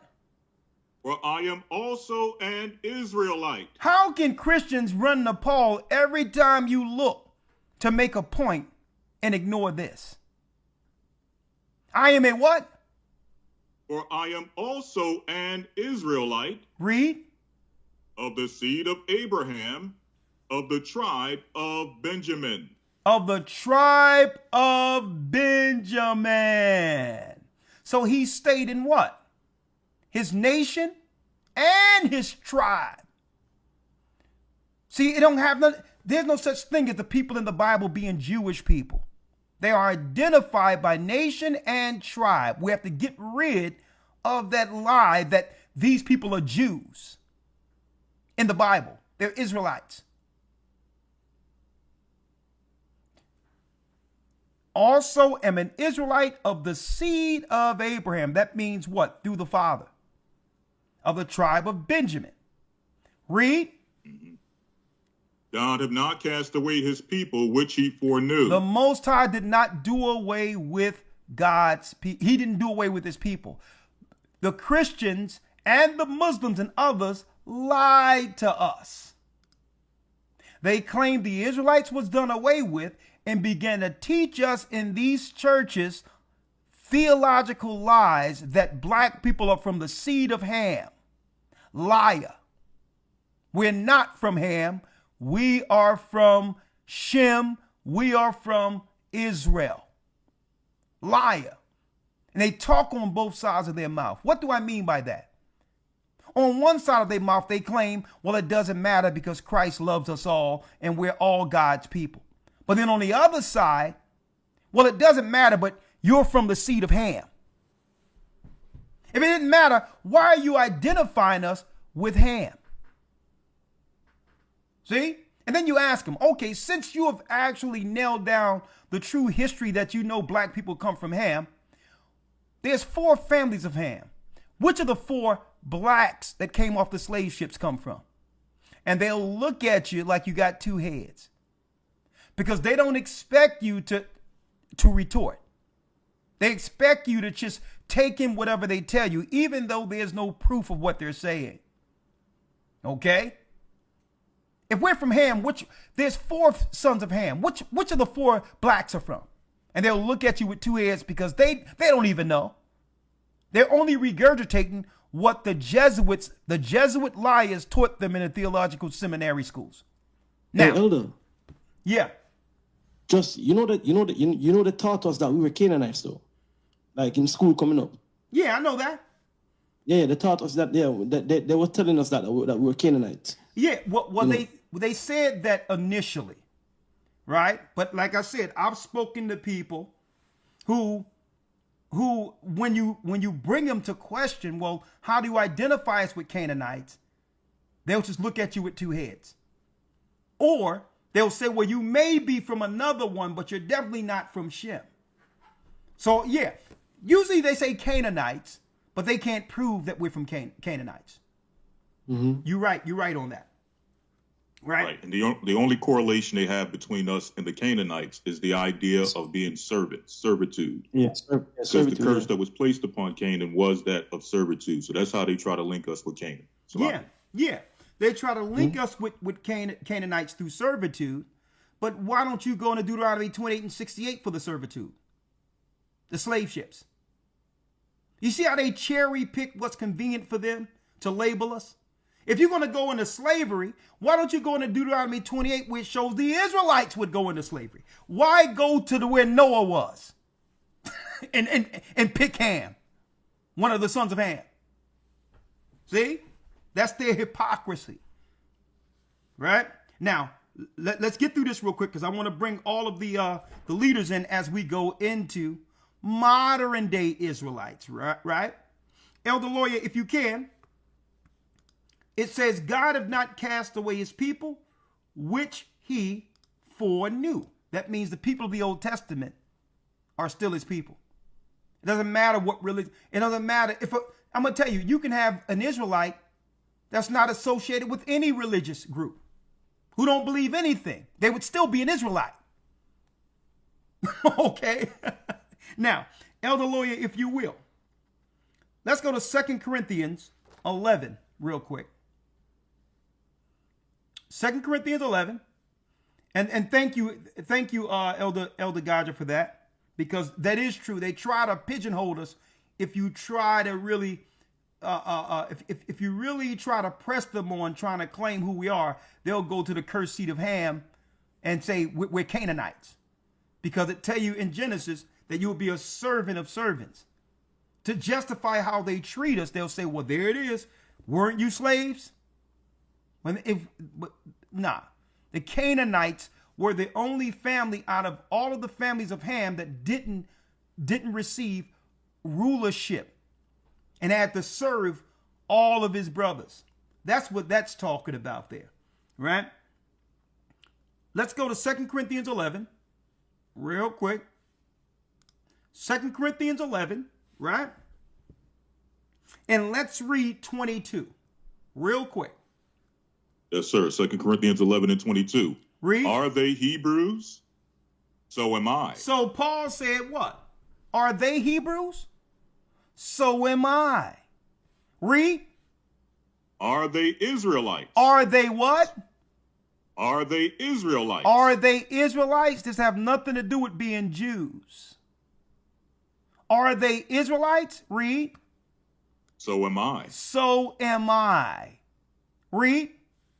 Are they the seed of Abraham? Are they the seed of Abraham through the Father? Read. So am I. So am I. Because you had other Israelites from different persuasions, different doctrines, who were trying to contend against what? Paul's calling through Christ. He says, listen, y'all not just the only Israelites here. I'm an Israelite too. So again, all Israelites don't believe the same thing. Like during the time of Paul, him arguing with Pharisees, scribes. You had many Pharisees and scribes denying Christ, who were against Christ's doctrine. So all Israelites didn't believe the same doctrines back then, and all Israelites don't believe the same doctrine even till this day. There's nuances. But the media will like to frame Israelites as this new one radical thing. And that's what we must be careful about. Right? They're trying to shape the idea of what an Israelite is. Right? Now, check it out. One more scripture to why they don't want us to identify as Israelites. And I'm speaking of the black people who are truly the Israelites. Why don't they want us to identify? And guess what? This is New Testament. Elder lawyer, if you will, let's go to Romans, the 3rd chapter. They want us to always see ourselves as subservient and lower than all other people. Okay? If you don't embrace you are an Israelite, you must accept the low position the Gentiles place you at or under them. So if you identify as Israel, you gain something. And it's in the New Testament. Let me show you. This is why they don't want our people identifying as Israelites today. Why? Let's go to Romans 3 and 1. And they don't mind you identifying as Jewish, because there's so much ambiguity there. Okay? But they do not want black people or the indigenous people who were conquered and colonized to identify as Israelites. Why? Let's go to the book of Romans, the 3rd chapter and the 1st verse. Let's read that. Yes, sir. Romans 3 and 1. What advantage then have the Jew? So what advantage then have the Jew? Now we know in the southern parts of Israel, Judah, Benjamin, and Levi were considered Judeans. So they were also labeled Jew, being from the southern parts of Israel. So when Paul says, what advantage then have a Jew? You know he's talking about an Israelite, because he just identified himself as an Israelite. See? Right? So is there an advantage with that? So they don't want black people to know in the New Testament that there's an advantage if you identify as an Israelite. Why? Is there an advantage? Because they'll tell us in the Christian church it doesn't matter. What advantage then does one have being an Israelite or a Jew? Read. Or what profit is there of circumcision? Read. Much every way. Even in the New Testament, it tell you it's an advantage identifying with your forefathers. And since we don't identify, the other people who are identifying has gained advantage. Huh? What? Hold up now. That's a little room shaker there. They would rather you not identify and just say you are a Christian, because they gain all the advantages that we aren't what? Taken privileged over. That we aren't actually obtaining or asking for. See? If you don't know who you are, then there's no inheritance to seek for. There's no advantage that you can have, because what? Think about it, folks. If you're an heir to something and someone else is actually what? Reaping the benefits of it, then you get what you get. Okay? So they'll let Christians just say, oh, it doesn't matter, while they stake claim as heir to the earth, of the earth. See? This is why they don't want you identifying as an Israelite, because you gain advantage. Have you chasing your tail? Exactly. Mm-hmm. Because a person, let me tell you this, a person without an identity will have to go to their slave masters and those who they seek is in better position. They have to go to them to gain any direction in the earth or any level of success in the earth. See? So that means they have the advantage. And everyone be what? You upset about who's running what? And these people are running this and they're doing that. Well, they gained the advantage. You're not identifying as it. They're supposed to be running everything because the people in the Bible ran everything. So now everybody's upset that they're gaining an advantage, because they know the value of identifying with that, even if they don't follow the law. You can have a bad child that's unruly and everything, but that child still is eating in the same house as that good child. Okay? That every time there's a plate, all of the children are eating. Because what? One is gaining advantage because he's still living in the house with the father who has the name. Hey, God, you want to say something on that? Yeah, man, a few things. Check it.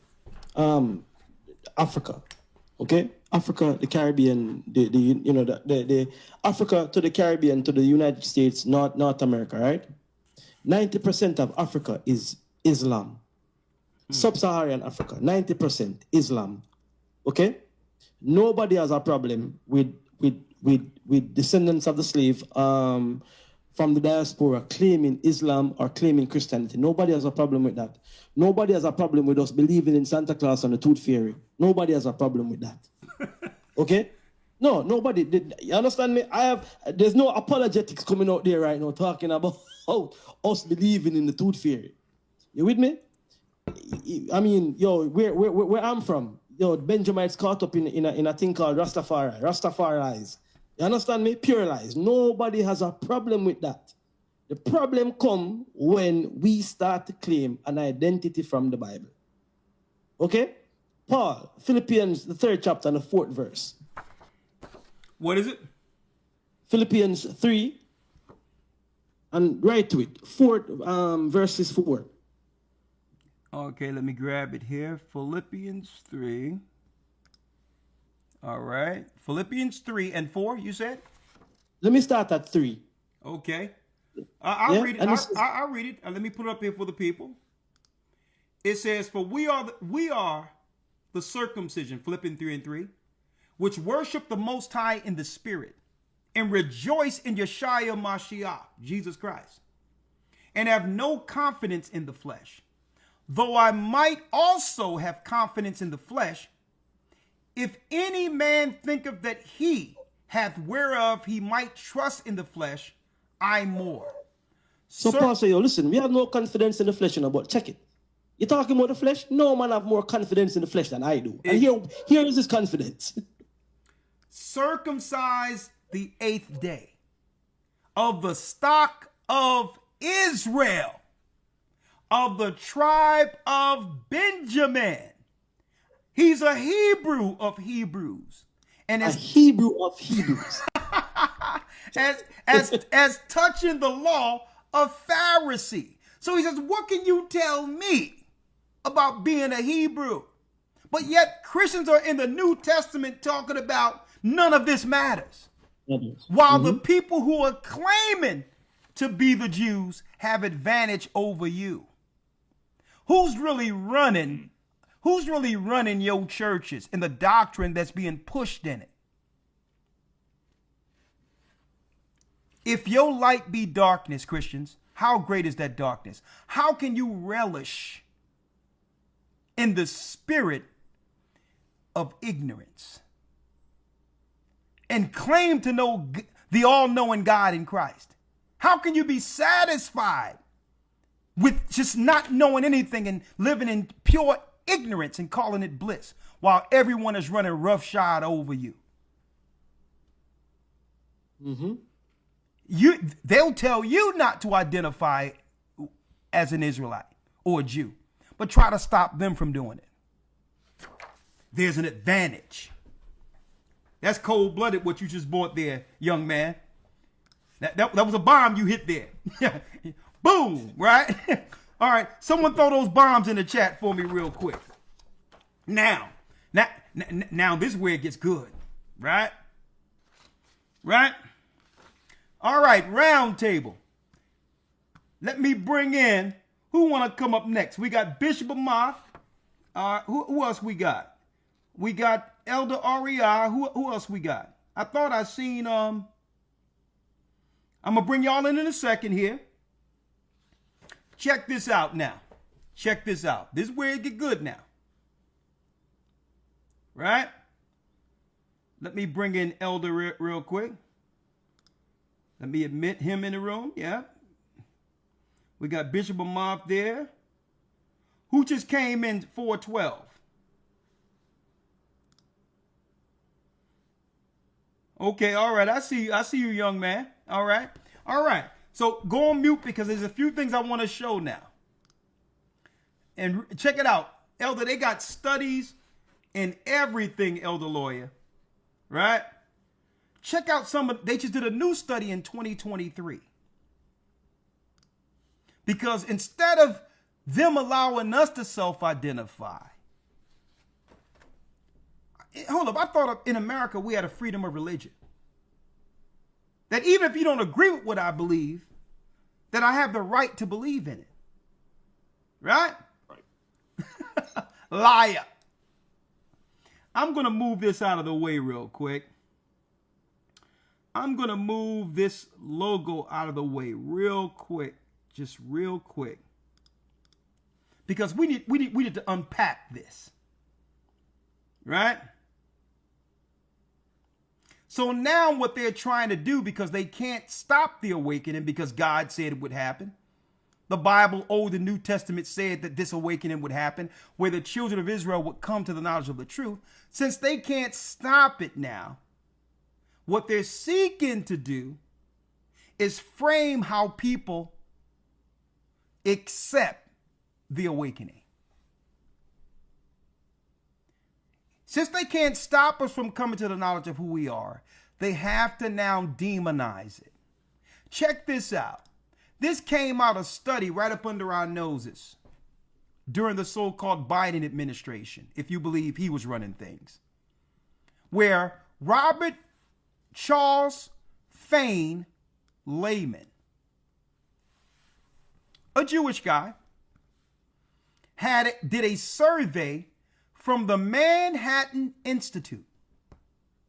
Check this out, folks. You wouldn't believe this. Look at this. And first of all, again, there is no such thing as black Hebrew Israelite. That's what the yellow journalist, as well as the media, They have coined that particular title. I don't hear when y'all talk about white people who are Jewish, y'all don't call them white Jewish people. So how is it that when you talk about us, you want to name it Black Hebrew Israelites, when none of us have ever named ourselves that? It so happens that the Israelites, the original Israelites, were all people of color, and the whites are Romans. Okay? It doesn't matter what religion you're from, you're Edomites. Okay? If you're white. Now, check out this survey they did. Right? They did a report and a survey. This report is an effort to bridge this knowledge gap.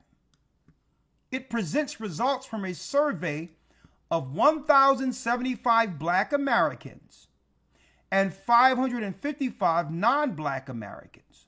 Okay, none of us are polled, I'll tell you that. Roughly 26% of the Black population, 14% of non-Black population, plausibly professes to believe that the modern American Blacks are descended from the ancient Israelites. The key belief of what they call a new term that doesn't exist, they just created, Black Hebrew Israelism. So they know that the awakening is happening and that our people are identifying as Israelites. So why should that be an issue to them? Now listen to this. Here is the Nazi part of this, folks. Profession of these beliefs and identification as a Hebrew Israelite is associated with a warmer feelings towards Jews, but it also associated with a greater willingness to agree with anti-Semitic beliefs, such as the claim that Jews have greater loyalty to Israel, support for boycotting Jewish businesses over Israel's actions, and the belief that Jews were involved in the slave trade. Now, there's nowhere, anywhere am I seeing that Israelites are saying boycott Jewish businesses. You can't do business if you boycott their businesses. How are you going to do business? Right. So I can add this very quickly, Salakia, sir. What you say? I can add this very quickly. Yeah. Israelites across the board identify with the curses of Deuteronomy 28.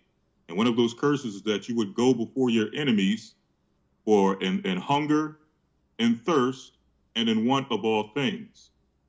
So it's impossible. We acknowledge that it's impossible to do business or commerce in this earth without dealing with them. So that's a total lie. That's a lie. There's no Israelites anywhere talking about boycotting Jewish businesses. That doesn't exist. Okay? If there's a court case or something going on, you know what? Guess what, our people? It doesn't matter you a Hebrew or not. I'm trying to make sure I got good representation. And if that lawyer is Jewish, I'm gonna pay him as a Jewish lawyer to represent me. What do you got to do with anything? See, but they don't expect us to be reading these. They're studying us, folks. And they're trying to frame a narrative. Now, and there's a belief. There's a belief. Check it out. There's a belief that Jews were involved in the slave trade. There's no belief. Whites were involved in the slave trade, including Jewish whites. Hey, Elder, you know what would be a good question? You know what would be a good question to ask to that? Yeah. I mean, who wasn't involved in the slave trade? That'd be a question I'd pose. Like, all right, then cool. If this is an allegation that Jewish people were involved in the slave trade, right? If that's an allegation, unproven. Give me the documented information of all the people that weren't involved in it. Give me the list of nations of people on this earth that was not involved in the slave trade, because the Portuguese kicked it off nice and well. The Arabs did it. the Edomites did it. So who didn't? Which other people, which other race of a nation never had a hand in slavery? I'd ask that question. And then secondly, why is it that the ports them that you go to on the west coast of Africa still have the names of Jewish people that own them, that own the ports and the lots? Why? Like, listen, I'm gonna tell you what they want to do, Gaja. Let me tell you, this is straight gaslighting before we knew what gaslighting, before the internet. All this feigning ignorance and all of this acting as if playing dumb. Common sense will tell you, if we were considered property, that whoever was in charge of the ports and the deeds and did the business when it came to paperwork were associated with slavery. The same people that deal with the deeds, the insurance, don't you know insurance and all of that started with them insuring slaves, knowing that if they lose a slave, they may be losing this amount of money. The whole insurance thing started with them indemnifying themselves off of a loss when they lose a slave. Mm-hmm. So when it comes to insurance companies, when it comes to stocks, when it comes to trade. So you tell me what people who weren't slaves, what people weren't involved in the slave trade, who owned the ships, who was able to do the paperwork to make sure ships that, who had the auction blocks. So this is straight gaslighting. See, but this is when, see, you can't say anything negative about anything negative in their history. They're trying to frame, if you point anything that they've actually done negative in their history, that can now be considered anti-Semitic. Mm-hmm. Well, guess what? So how can we have accurate history if we could just leave them out of anything concerning what they did, the bad things they did? But yet, listen, they don't mind us giving them the accolades for all their accomplishments in the past. You can't have it both ways. Okay? So what people in the earth, what people in the earth that you can't say any negative concerning their history? That's preposterous. But let me get off this real quick because I want to show this. Yeah, man. All right? Because it's gaslighting. Okay? Now, it says here, the profession of Black Hebrew Israelites beliefs, identification is suggestively associated with greater support for political violence. Folks, y'all don't know what paperwork they're passing around politically behind our backs right now. They're upset that our people as a whole isn't engaging in the politics and going out protesting for Palestine and all this other garbage anymore, while we suffer right here. So there is nothing anywhere where Israelites are behind political violence. That's a lie. But guess what? It depends on what they frame as political violence. So that means violence isn't you actually putting your hands on someone. Their violence is what? Making them feel uncomfortable. See? So political violence is saying things that makes them uncomfortable. Right? But guess what? We, as the children of Israel, can live in poverty. Right? There's no such thing as a comfortable society for us. You can denigrate us, say anything you would like to say negative about us, and there's no political protection. No one cares how we feel. But yet, when we brought up what they did and how much they acquired from it, just because it makes them uncomfortable, it's considered anti-Semitic. Right? Now they're going to tell us, they're going to tell the people, what is Hebrew Israelism? They're going to try to tell us instead of asking us. So it's not about asking us. It's about framing a negative narrative that would lead to political aggression against the awakening. Folks, look at this. These losers got graphs and everything. Look at this. Share male, share Hispanic, race, white, Asian American, Pacific Islander, American Indian, Alaskan Native, right?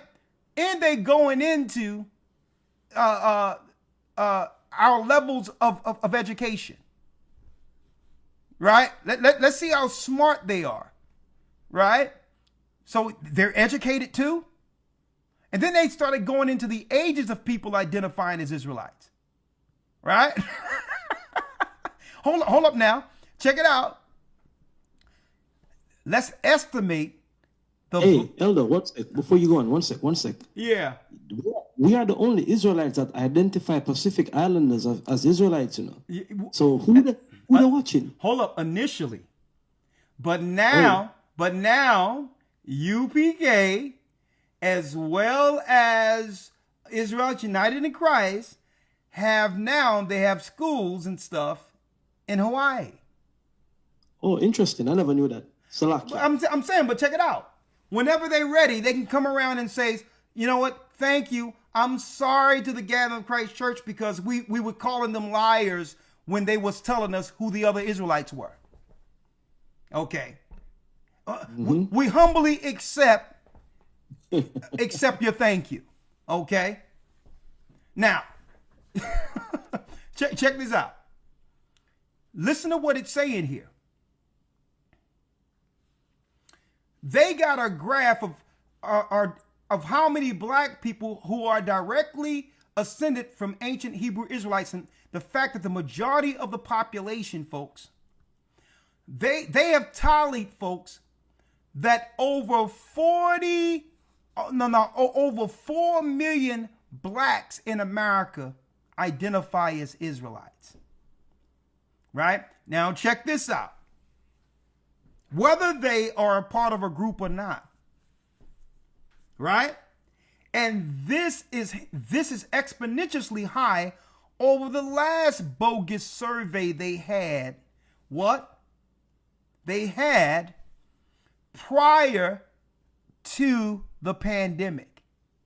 So here it is. They took one tally before the pandemic and took another tally of how many people identify coming out of the pandemic of 2023.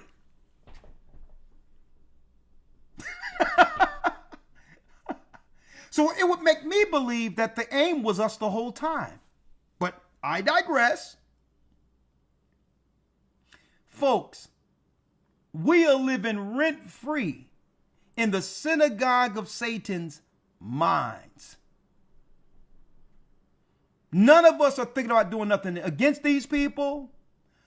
I'm going to tell you, the only threat that the truth have to them, against them, is the fact that our people identify as Israelites. And that's what they don't like. I believe that it's going to come a time that our people identifying as an Israelite will automatically be deemed anti-Semitic. That means I can't believe what I want to believe because they don't like it. I think that's where we're going with this. Mm-hmm. I think that Elder, in the UK, it's there. You can go to jail for offending somebody based on your belief. It's there in the society, like can I say it? The woke societies, like these woke society. That's where it's going. Okay, you believe that? Okay, you're offending these people, so we need to lock you up for a bit. Okay, I think it's there, Elder. Okay, well, okay. Now I got some questions for you all, and y'all can come in at any time, right? Because, last but not least, I love stuff like this. I love gathering data. And see, if y'all haven't been in the academy, y'all don't know how we do this stuff. We come with receipts. All right. Right. I love going into some of their circulations and white papers. New York Jewish Week. Okay. This came out in 2019. The Explainer. This was right before things would begin to break down. This was December the 12th, before they would shut everything down. And all of a sudden, Israelites in particular, the underprivileged is another title they have for Israelites. Well, Israelites are the most susceptible to the stuff outside. So we need to target them, not target them.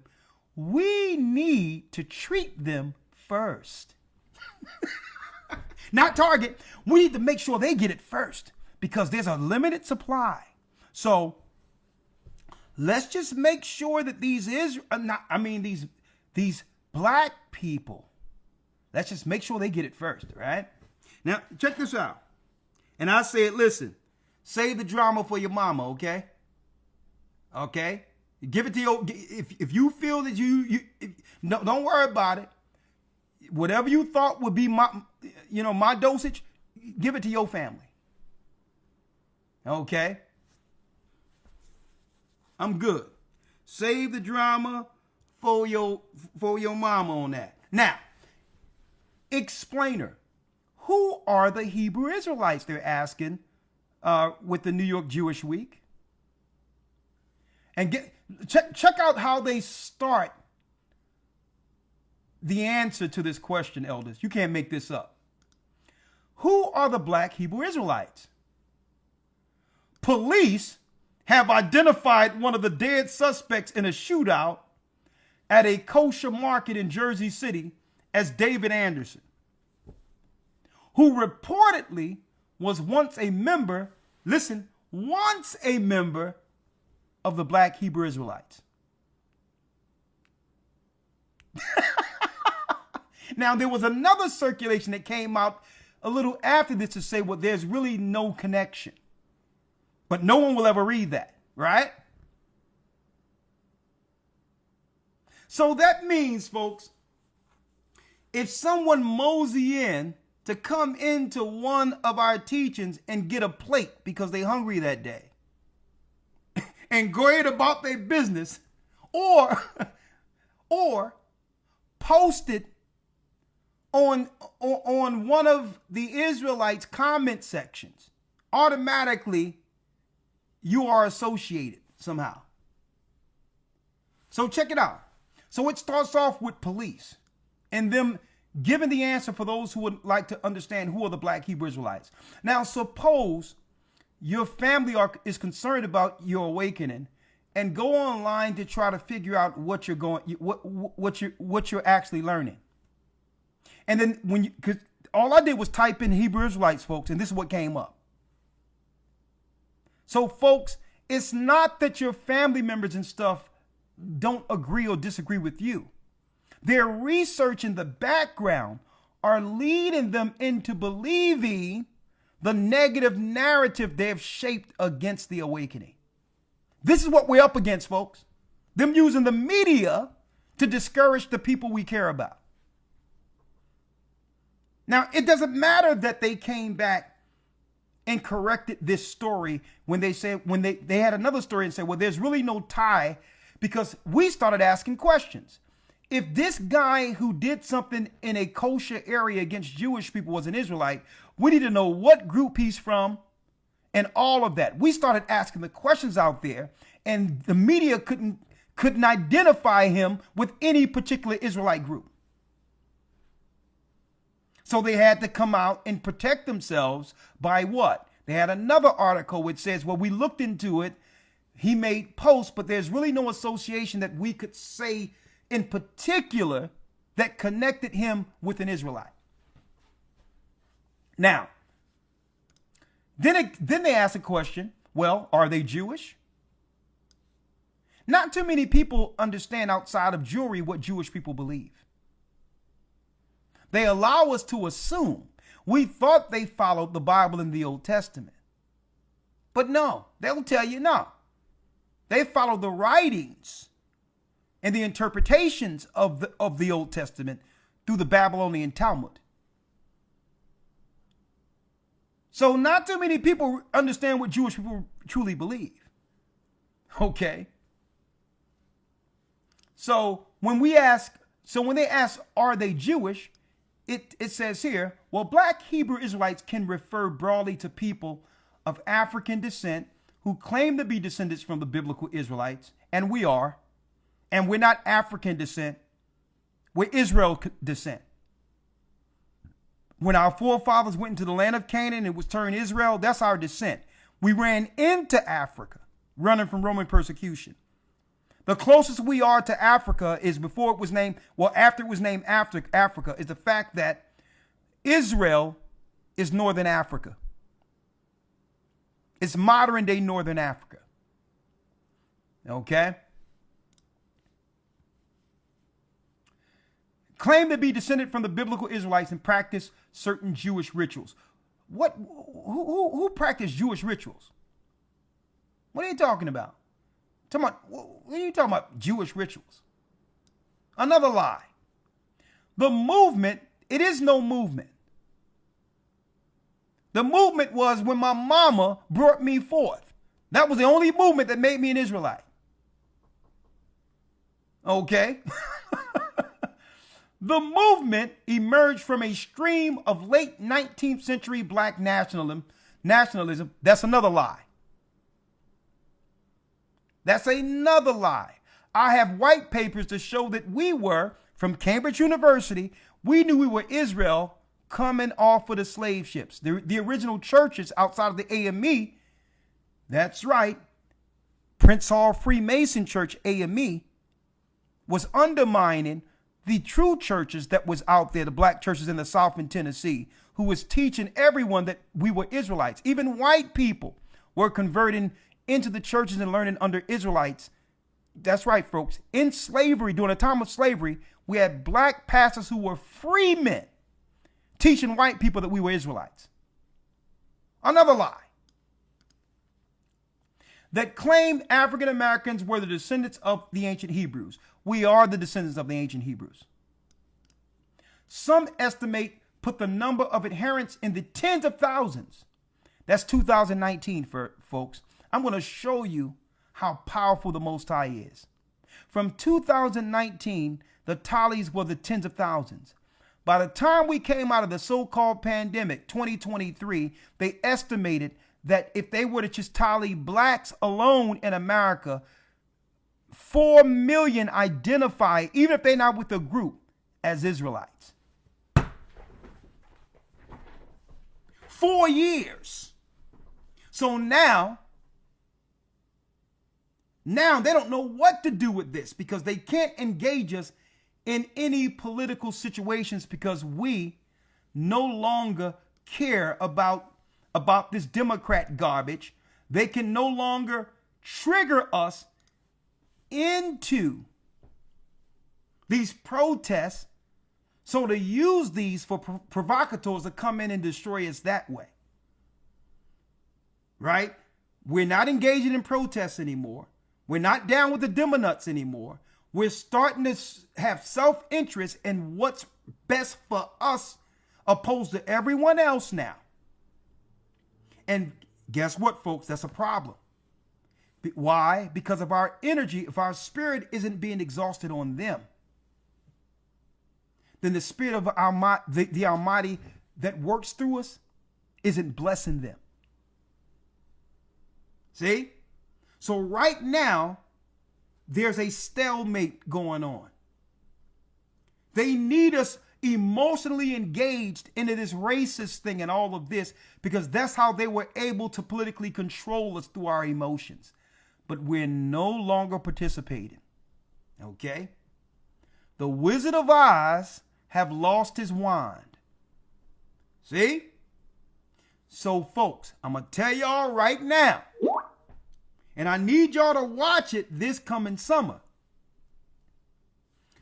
They're going to have to do something that can move our people back emotionally, politically, into believing in their system. And guess what they're going to do? It ain't going to be about Islam. It's not going to be about anything else. It's going to be more so bringing forth a situation where there's an Israelite who did some level of terrorism somewhere, even if that person isn't associated with any Israelites in the United States? Could it be staged? Could they use an immigrant from another place, a Manchurian candidate, and dress him up like an Israelite? That's what we need to look. We need to keep our eyes on it. Because when I see all of this literature right here, when I see what they're putting out there, they're framing a narrative for people to accept violence from Israelites. They're tallying these numbers so that they can claim that blacks and other people have been radicalized into anti-government rhetoric and have caused many lives to suffer through some type of terrorist stuff. Watch what I tell y'all, folks. Keep your eyes on that this summer. Right? Are the guys yelling on the street corners? Okay. Now, again, all Israelites aren't berating people. Elder Lawyer, last week, I think I sent you a link from X. Did I send it to you? Of how these Jesuits went and started asking questions, went amongst UPK to ask them certain questions. Are they terrorists? Do you have that? Excuse me. Let me check. Also, just on what you said a few moments ago. Yeah. About coming off of the slave ships, knowing we were Israelites, right? Yeah. There's a autobiography that you can look up out there of Aluda Equiano, who in his autobiography was a slave. It tells you about him being an Israelite, practicing the customs that we know to be, our customs from before coming over into the Americas. Aluda Equiano, look it up. It's right there. I sent you a link to it on WhatsApp as well. Okay. Being an Israelite isn't a new phenomenon. No way, no shape, no form. What's going on right now is that the knowledge is spreading quicker than it was at probably any time else in the earth. It's people waking up. What you said before, 4 million people in America know that they're Israelites. That's what that report said. 4 million. 4 million in the report. Because you have to estimate that there's about 43 million so-called black Americans, descendants of slaves in America, last tally. So roughly 10%. Roughly 10% of the black American population, descendants of slaves, believe, even if they're not associated with any group, that they are from the descendants of Israelites. Wow. You can't stop that now. You can't put the toothpaste back in the tube now with that. No, that's out. It's done.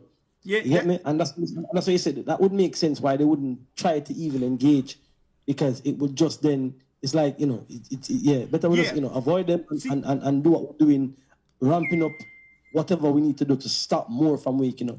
They would rather shape the narrative by themselves without a healthy discourse publicly. In fear of how many people who aren't sure may look into it. Like you would never have any of us sitting there on The View. Right? Next to Joy Bear and others saying, well, listen, I understand that there's a lot of noise and all that when people shouting on the corner, because people do have the right to protest, even if you disagree with their right of free speech. These are what? These are mainly nonviolent people with a religious belief concerning pointing out the negatives to where America is going towards a judgment. And really, in a nutshell, the Israelites out there shouting because they understand if we don't turn this around and get our families together, that the God that all of us believe in will judge America like Sodom and Gomorrah. And on top of that, y'all celebrate Sodom and Gomorrah up in here. Okay? They've always been LGBT gay people or whatever the case. But it's another thing to have this within society, and it's another thing to elevate and do what? And more so promote a behavior that you know is anti-God, anti-Bible. And by the way, the blacks in America are the Israelites, and I can prove it. And the Jews, the white Jews, are Romans, and I can prove it. And there's nothing wrong with white people being Romans and converting. Hey, that's your religious right. Right? So I don't deny white people who would convert, who were Romans, who were responsible for the fall of Jerusalem, really, that led to my people Israelites going into captivity. All right? Hey, I don't blame you. Our God said it would happen because we disobeyed his law. Okay? But in a nutshell, it's our turn. All right? We're coming back, and we're going to stake claim to our rightful place on earth, the inheritance as heir to the earth. And eventually, when Christ returns back, he's going to give the righteous our opportunity to receive what our forefathers lost. Now, what can be so wrong with that, Joy Bear? See, but let me show you now. I mean, it's all about peace and love, right?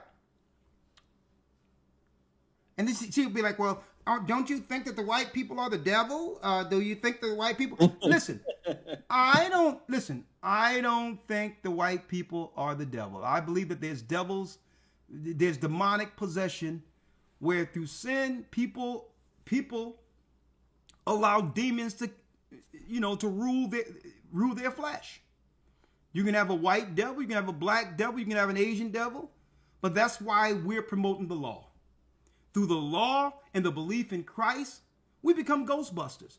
And now we rid the world of these same demons instead of embracing them. Okay? That's what it's about. Right? Now, now let me show you what they would like to promote as Israelites. Now, they came in with canned questions. And, and I don't, personally, we don't ascribe to anything that we see on this screen right here. Okay? I don't ascribe to that.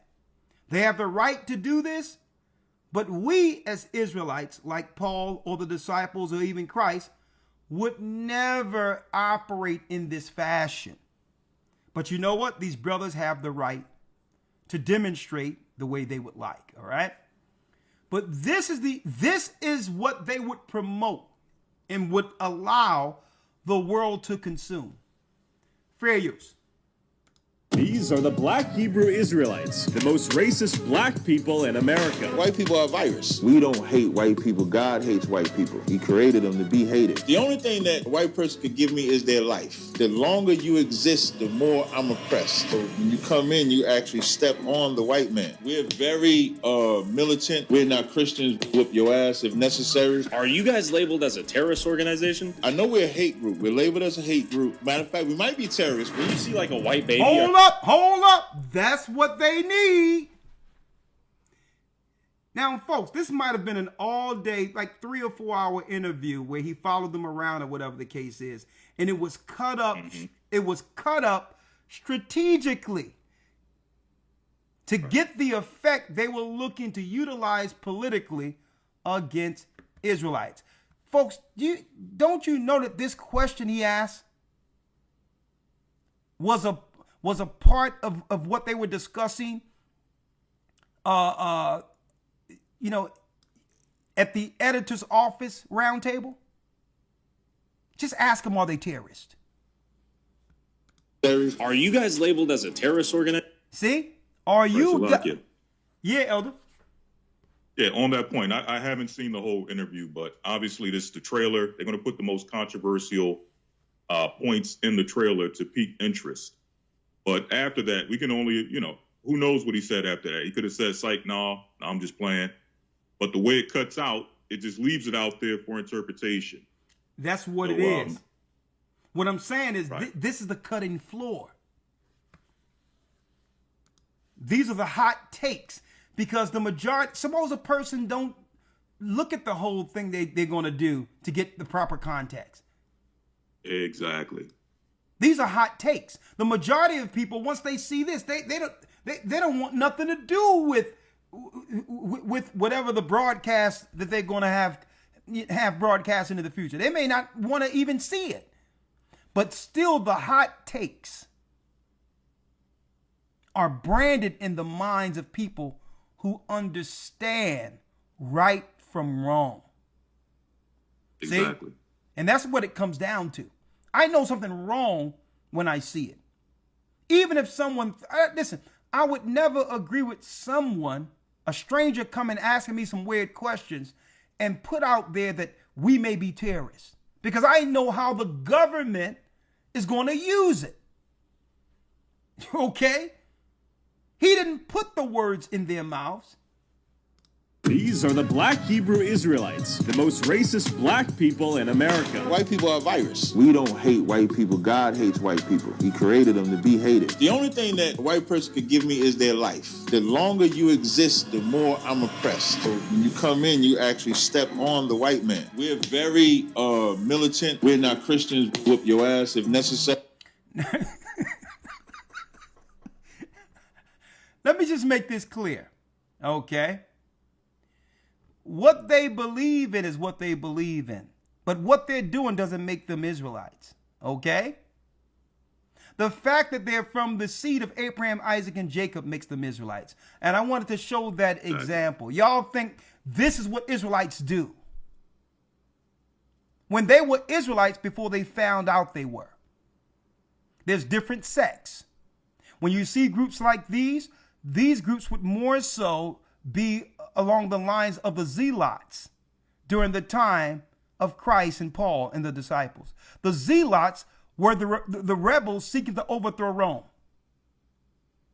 And eventually, when they tried to go up against Rome, they got smashed by the thousands, and one of their leaders was held up in a hill somewhere while the rest of their flock got killed. You know, Elder, right? Yeah. What you're saying here is exactly what's going through my mind, you know. Check this out. A few years ago, well, about 15, 16 years ago, there was an incursion in Jamaica, in Kingston, where they came in they brought military force in for the extradition of a so-called Don, okay? And the narrative went out there before that he was probably the most dangerous drug dealer cartel in the Western Hemisphere. That was the narrative. And when you check it's it was a load of BS, because you had places like Mexico and all of these places that had real dangerous people, the MS-10, MS-13 gangs and all of that. And this person had no near that. Anyways, the military went in, right? And all the so-called armed men, who was defending them. Have a guess how long the military took to take them down. Have a guess. Just a guess. A couple of seconds. It took them 60 seconds, 1 minute. 60 seconds, it took them. The baddest, what they were claiming to be the baddest on the planet.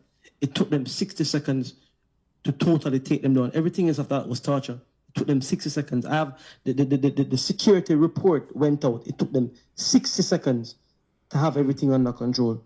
So when these guys coming out on these broadcasts or whatever platforms, saying this and we're militant and all of that, man.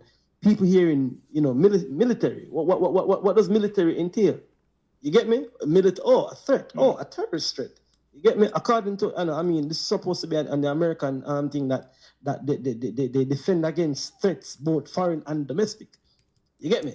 So if you out there publicly saying that you are a threat, then you are going to be dealt with as a threat. And if you get dealt with as a threat, what can you say about that? You get me? Just listening to that clip, man, it's moronic. You get me? It's moronic. Because check it, Elder, check it. Don't you think that there are white people, white groups within America that are armed and are training that militia? Are they not there? Are they coming out doing interviews? No. Do you think the Chinese have them own, them own defense system?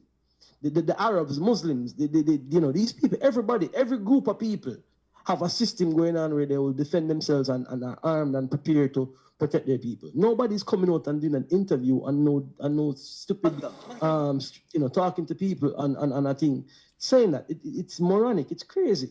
You get me? What listening to this, man? Is this foolishness? You understand me? You out here working, you look a 9-to-5 job. When you have people out there that get up every day training guns, getting paid to train how to shoot. You get me? Like, you can't come up against that. Well, you understand me? Let me show you what they're trying to do, though.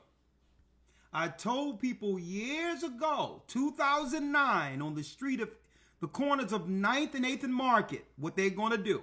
I'm like, they're going to switch the narrative to where it's not going to be Muslim jihadists or Muslim radical jihadists or religious extremists, because they switched from Muslim jihadists to religion extremists. And I'm like, well, hold up. Religious extremists, religion is broad. What's to stop them from taking it off of Muslims and placing it on Hebrews, right? So they started using this verbiage, and I said, you know what? This is about the awakening. You can't tell me it's about Muslim extremists and all these others, and in the neighborhood where I live at, all the perks and money is going to the Arabs under multiculturalism, non-profit money that should go to us. It's the Arabs building new mosques. It's the Arabs setting up restaurants. It's the Asians coming in with rags on their head and all these others. And they're going to tell me that it's about Muslim extremists? I'm like, nah. It's the Arabs and the other people controlling all the nonprofit money in our communities. I said, it's about the awakening. They're going to pivot off of Arabs and move to Hebrews, right? Quote, unquote, I told everybody, that's the real play. Right? Now check it out. Now check this out. Right? Check it out. Look at this. These are the Black Hebrew Israelites. Look at that optic, right? And this guy had his cameraman strategically take these angles. And look at what they had on CNN.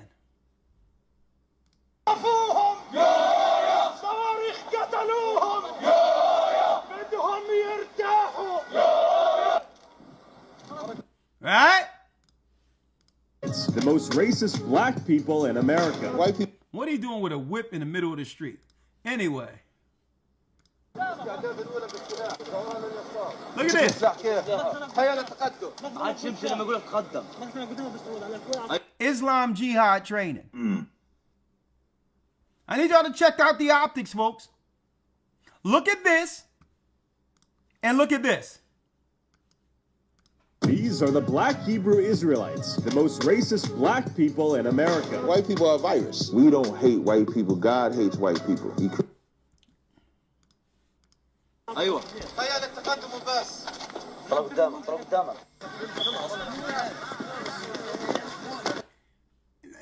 know what?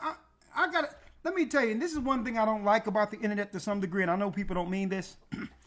It seems like everything now is either a skit or someone is being paid to do something. Let me tell you, brothers and sisters, these guys right here are not paid to do this. Okay? I know because in my early to mid 20s, I was there for years. I would go there on Sunday mornings and all that, dressed up in all black with high-tech boots. Serious about it, too. They're not making this up. These people aren't paid to do this, brothers and sisters. Let me tell you, these brothers are there. They better be there before the doors open. Okay? or they'll be made to feel like the bottom of the earth. Okay? So they better be there. I know because I was there.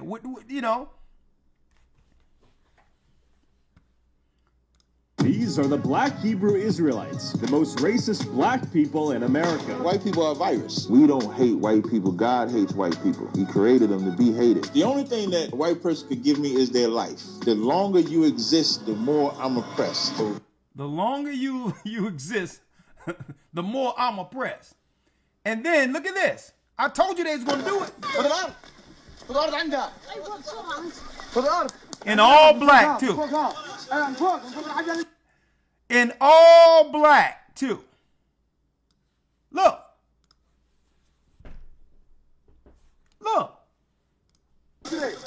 And folks, I know that these brothers. These are the Black Hebrew Israelites. Let me tell you, I know these brothers aren't acting. Because this is what we were told to do. Make sure you're all black, you're all boots, you come in and you work your way up. You work your way up. You become an officer and on and on and on and on and on, and you get all these numbers. You get captain, general, whatever the case is. But this is where it starts. Okay? And from this part, all you got to do is be able to choose the group over a friend of yours, okay? And then you'll get rank. All right? The most racist black people in America. White people are a virus. We don't hate white people. God hates white people. He created them to be hated. But my point is, they would like us to believe that this is the example of Israelites.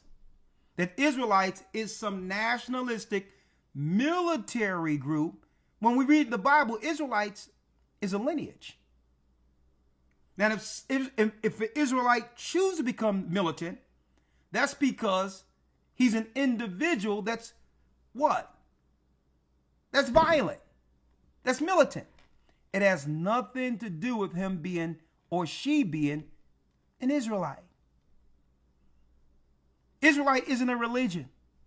Israelite isn't a movement. Israelites are people, a nation. Okay? Now, let me bring in the round table real quick. Blessings, brothers on Zoom. Come on in. Right? We got Bishop Kazak in the house. Bishop Amath. All of you can unmute real quick if you will. You can unmute if you're on Zoom. Unmute. Shalom. Just unmute, all of you. Shalom, Elder Ariah.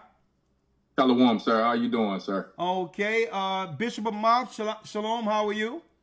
Shalom, sir. How are you? Oh, you looking good, looking spiffy. All right. All right. I hope I would have Shamal in the house, but he's not there. It's okay. All right.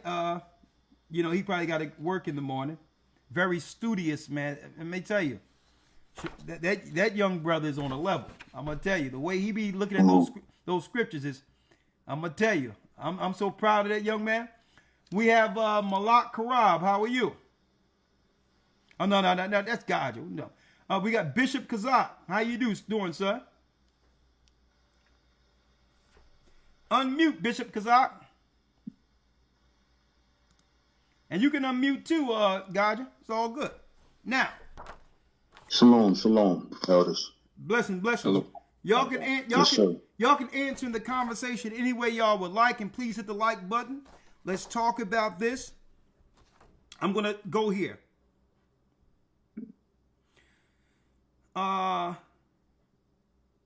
It seems people are confused. Being an Israelite is the same as one converting to a religion and or belief. Let me ask you, when it comes to loved ones and people around you who's been watching your walk, what is their perception of what they're witnessing with us identifying as Israelites? Anyone can chime in and give me the answer to that. What does the people around you take on your walk? I just Shalom. I just had that conversation today with a family member who is actually diving deep into Islam and explaining it. I was just saying we're a people that's reconnecting with our lineage, and we're charged to form communities around the earth that's explaining to the rest of the world how to serve the one true God in spirit and truth. Okay. And, you know, with that came a people that co-opted our identity. And it trickled down into even what you believe now and into modern Christianity. So there's confusion everywhere. So we've come back. Yeah, but what I'm asking in particular, though, is what is their take on what you're doing? Not exactly what they're following. What is their perspective and their take on your Yes, work? sir. Yeah. They probably perceive it somewhat to be, they know it's different. I would say borderline radical to them somewhat. Okay. Because it goes against everything that they believe and follow right now. Okay. Most. Well, let me say this, since you mentioned out of nowhere, you got a family member who's seeking to convert to Islam for whatever reason. Mm-hmm. This particular book right here is what they need to read. Right? There's a book, I have it on my shelf right here, right? And I thought I would put it up there for everyone to see. This particular book is off the chains. What is this? Let me read it. Islam's The Other Black Diaspora, Black Slaves. Islam's Black Slaves. You give him this book and tell him to read this book and he'll understand the truth of who financed Islam and what is the real purpose behind it. I was talking about earlier how these other nations have gotten in the way of us learning our lineage, true purpose, and connection with our God in Christ and our Bible. Mm-hmm. Mm-hmm. That's their purpose, to be a wedge between us and our God, and to us and our true way of worship, to misdirect us into worshiping their false gods and idols. So give them this book, right? And it's deep that they would readily accept a slave religion, people who are responsible for enslaving us, than accepting a free way of a free faith above all religions, which is you being an Israelite, following the truth of Christ's doctrine. Right? Thank you, my brother. Yes, sir. Repeat this for me, please. What you say? Can you repeat? Can I repeat the name of the book? No, repeat the question that you asked. That you asked. Okay, yeah, I have them written down. Right?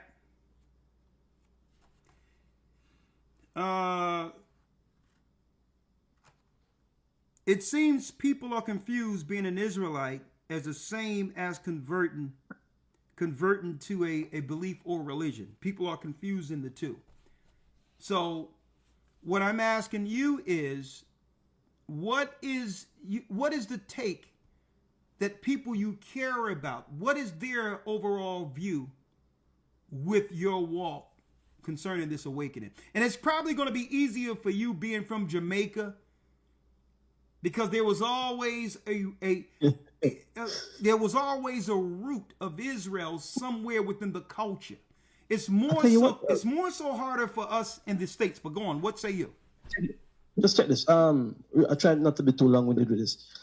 When I just came into the truth, my family was going crazy.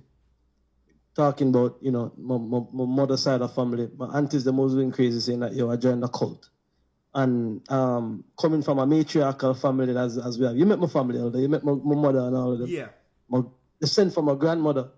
They sent for her, They sent for my grandmother to come to England to set me straight. And when my grandmother came and she saw me, right?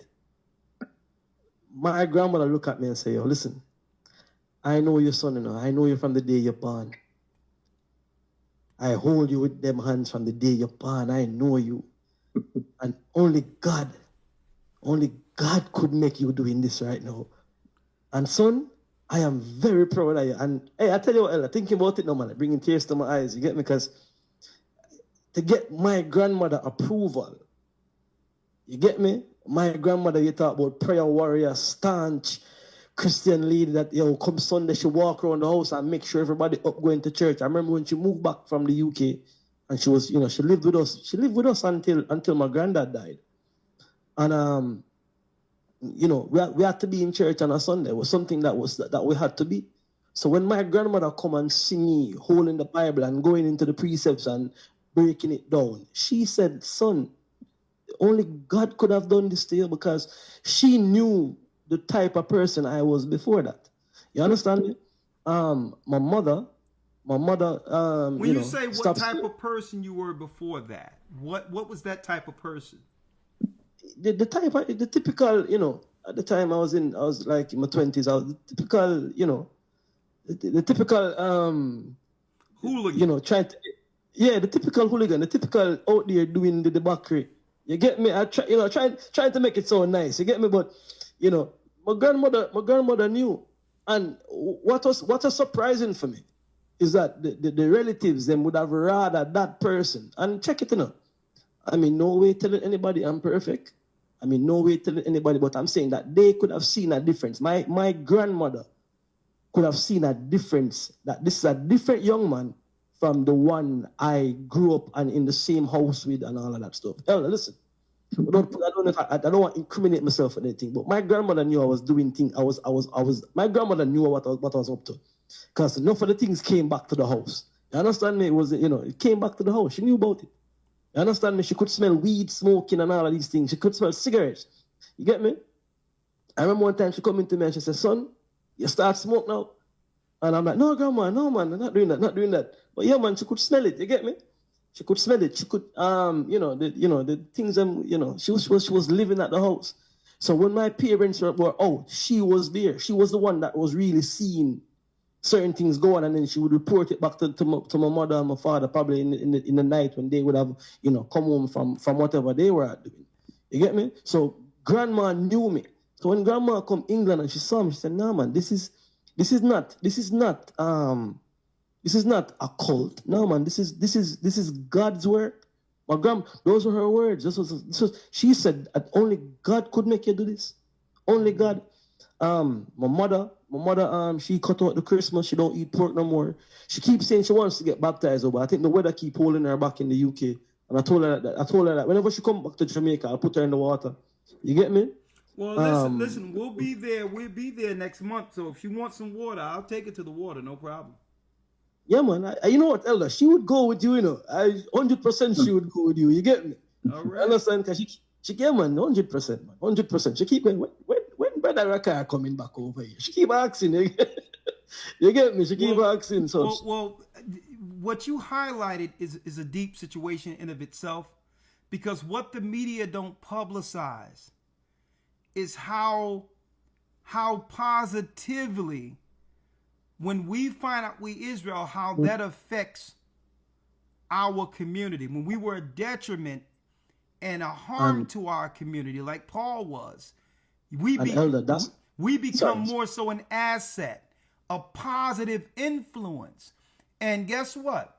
They don't promote that piece of our people coming to the knowledge of the truth at all. And I'm talking about, listen, even when they're showing those brothers like Tazariak and all them marching and the discipline that comes with it, I don't agree with some of what Tazariak said, because I don't want them to use his words against him, only because I care about anyone that's in this truth, right? But I do know all of those men there are a positive contributing factor to their community compared to what they were before they knew the truth. And that's the piece they're not promoting through media. is that when you get a conscience towards the law and understand that you sinned against your God and harmed your own people, the fear of God takes over, and now you seek to repair what you helped contribute to, which was the negativity. I have so many positive stories of what people were. I'm talking about people who said, listen, one dude came up to me and said, listen, Ricard, I'm going to tell you right now, I was a cold killer. And he says, listen, I was a cold killer. I paid my time. And I'm talking to this brother one-on-one. He says, man, I never thought I can stand before a man with the word to say that I'm sorry for the harm I've done to my community and all that. He says, I still fear God with some of the things I've done, and I'm going to live the rest of my life making up for the negative I've done. I didn't know until I seen the law and opened up the book how dangerous I was. And you can see the tears in the brother's eyes. And you know what? Only the Most High could have done that, Gaja. And guess what? The media will never talk about this. You can say what you want. A lot of these brothers say what they say, but they wouldn't harm anyone. And guess what? The government know that these people aren't violent. Because how long we've been teaching this truth on those corners and all that, you've never seen anything out of control. I'm talking about when I was coming up. You never seen someone get killed. You never seen someone get harmed. You never seen mass casualties. Even though there's a crowd around with strangers and people from different walks of life, it was all about keeping order, even while teaching the truth. And I'm going to tell you, but the media don't want people to know about that. That people become better. Sisters who used to sell themselves and and look at themselves as less than, now see themselves, okay, as a daughter of Zion. As a daughter of Zion. Now that low esteem and all of that comes with being tore down in our society goes away, because they understand that they mean so much. They mean so much to this world and contributing to it, instead of just being someone to be utilized and used by the world. But they don't talk about that. And I'll tell you what, Elder, right? Yeah. That's where I'm kind of at right now. I want to have the will of the Most High, the grace of the Most High. I want to have a more impact on my community coming from this standpoint. You understand me? Like I want a communal impact right now, because that was it. When I was younger doing foolishness, I was known for doing foolishness. So now I want to be known now. Yo, know me for this now, man. Know me for the church. You with me? The pandemic, the whole thing that went on with the pandemic, it's giving me a lot of talking points. A lot of people seeing what we said earlier early, and asking questions about it. You get me? So that's the impact I'm having. I have with my families, and I think they've moved past the point of thinking I'm a part of a cult. My mother, them understand that this is lifestyle. This is living. This is what we're gonna be until you understand. Okay. Yeah. Now, thank you, Gaja. I love you, and we're going to impact. Our next initiatives going forward is to have that impact now, because now the churches, especially in our communities, are crying for people to come and save what's left of these churches. I'm gonna tell you that right now. After the pandemic, these churches have been gutted. No one is going to church anymore. So it's our position to go pick it up, because the Most High have leveled the playing field and want us to salvage what's left before the East Indians and others come in and bring their idols and utterly eradicate Christ from our community. That's their true plan. They cannot destroy us unless they take away the hedge first. So a lot of these idolaters are coming over with their idols and turning our churches into mosques and Hindu temples. That's intentional, because now there'll be no protection spiritually from us, because you can say what you want about Sunday church. I'm glad I grew up in that Sunday church, because it gave us discipline. It gave us etiquette. It gave us a fear of God. And guess what? We had to be there. You're talking about dressing nice, making sure your clothes was nice the day before. It gave us a discipline and love for our God that carried over to what we're doing now on the Sabbath.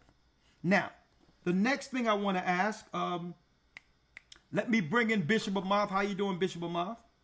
Shalom, sir. How you doing? I'm doing well. Let me put this out there. Yes, sir. It seems like there's a double standard, right? Let me pull you in. It seems like there's a double standard, Bishop Amath. What do I mean by double standard? There's a double standard. Can you explain some of the double standards when you compare white Jews to black people who know they're Israelites or Jews? And should there be one rule for one and another rule for the other? If there are double standards, because it seems as if we all believe we're Jews, that we all should benefit under that belief system, right? So is there a double standard? And if you can point those out, what are they? And do it without the tropes or stereotypes that would lead to people claiming or thinking that, okay, that's anti-Semitic. So just give things on the surface of what the double standards are out there. Well, you know, I definitely see the double standard. We've been a victim to it, like certain things of us claiming our lineage and things of that nature. It almost seems like it's taboo for us to claim who we are, right? When in fact, even if you were to deal with things like the word Semitic, my response to that word all the time is, who's Semitic? Who's Sem in the Bible, right?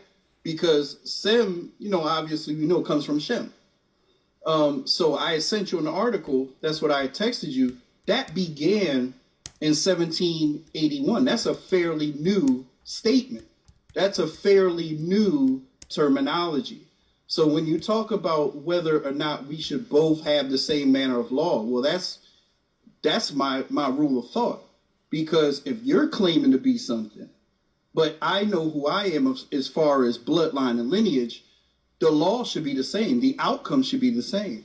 So I understand the stereotypes. There's a lot of stereotypes, you know, and I'm not, like you said, for the sake of not putting something out there that would be banned. But to a large degree, I don't want to focus so much on the stereotypes, but more so, how comes it's not equal for us as far as what they receive and certain things that we should receive as well, claiming or not even claiming, but knowing who we are, right? It goes back to Romans 3, like you said, what advantage have the Jew, right? Well, there's a lot of advantages, right? There's advantages as far as what we see as influence.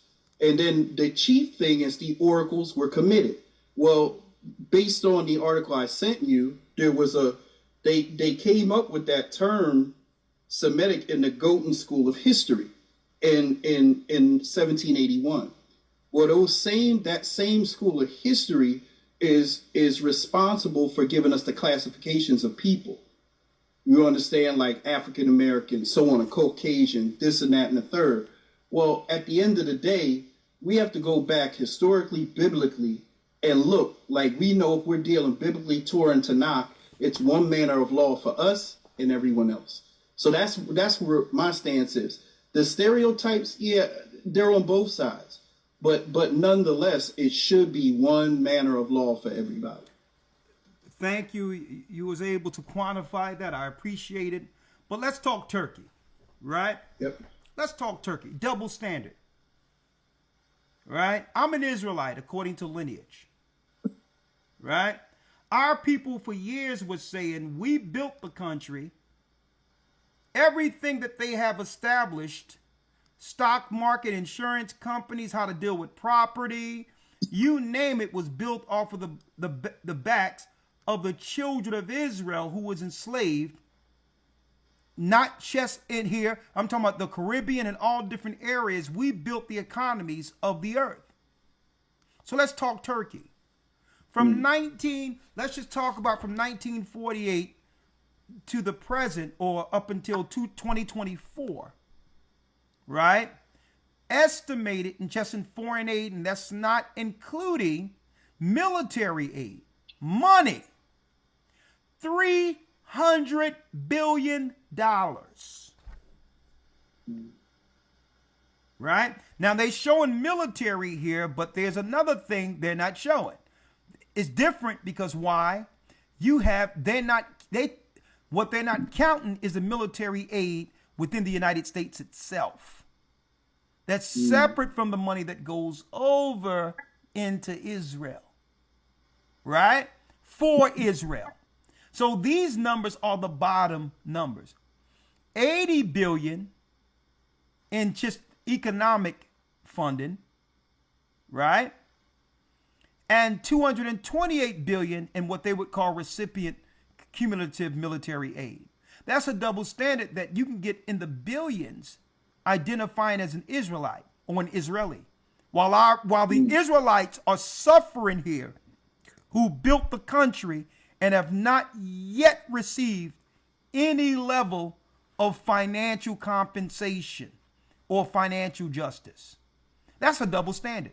I thought the advantage being a Jew is that you get what Jews get, or at least Israelites should get what Israelis get, right?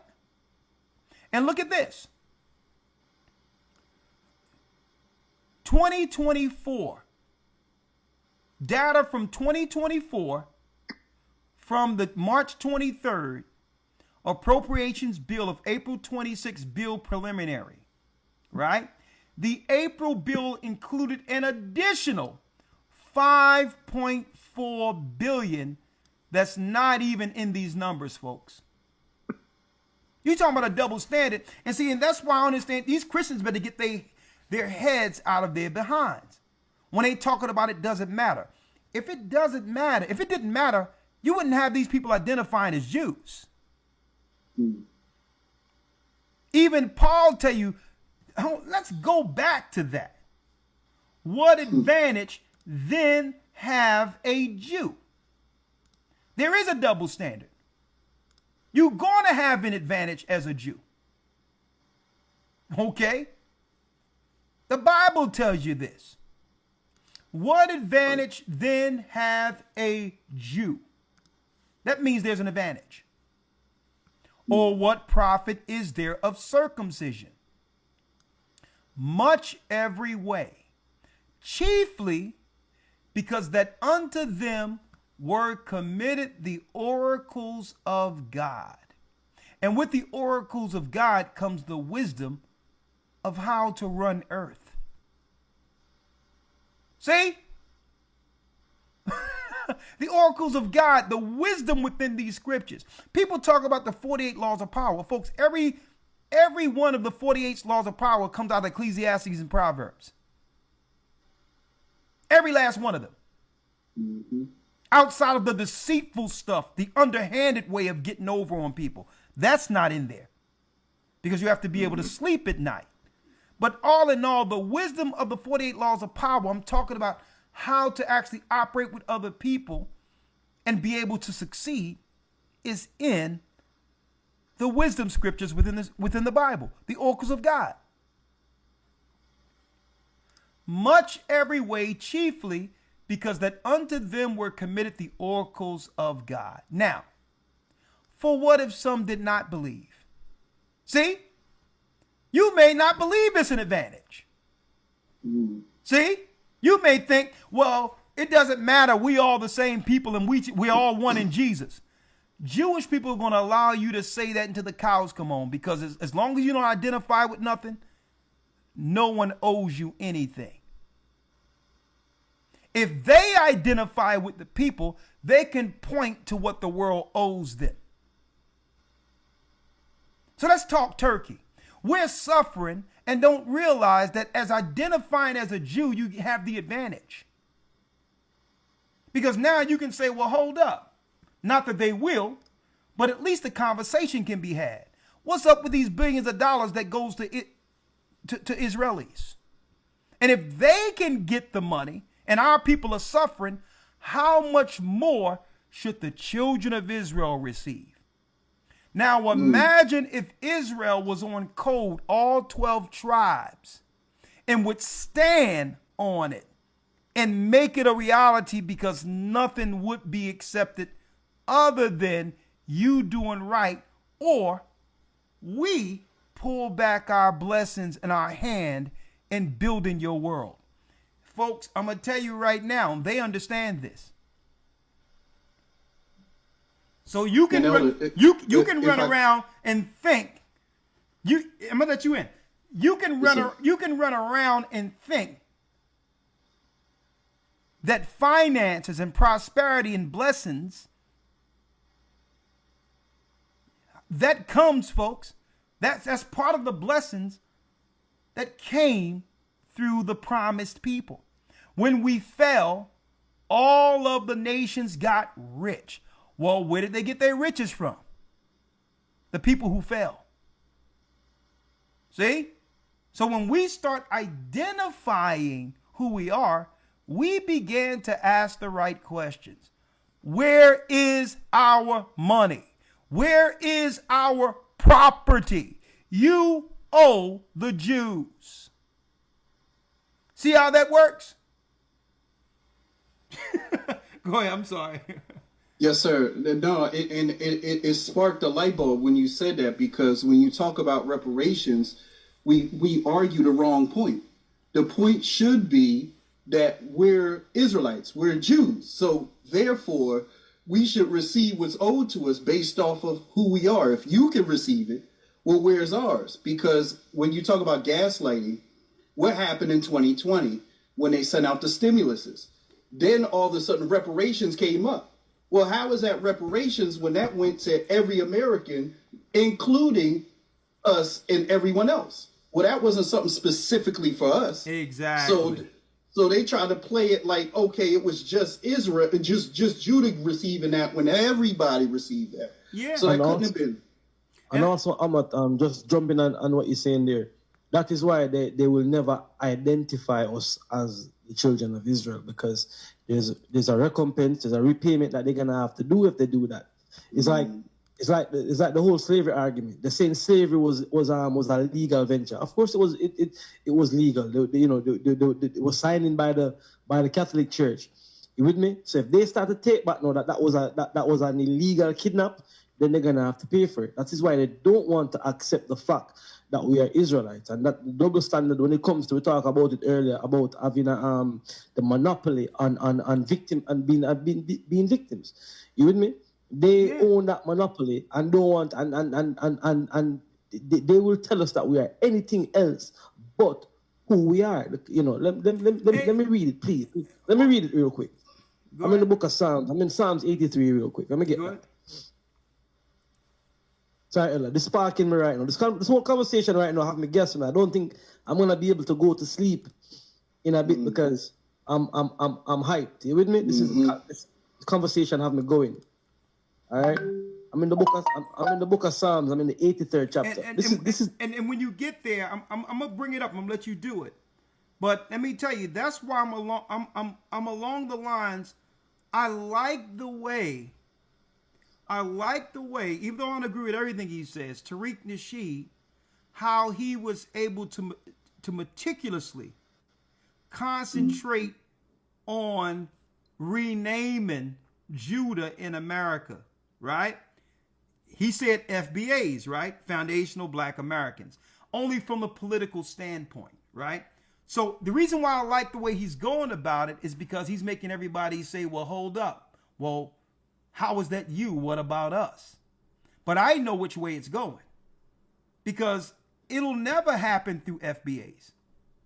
The way it's going is the Jews already showed you how it goes.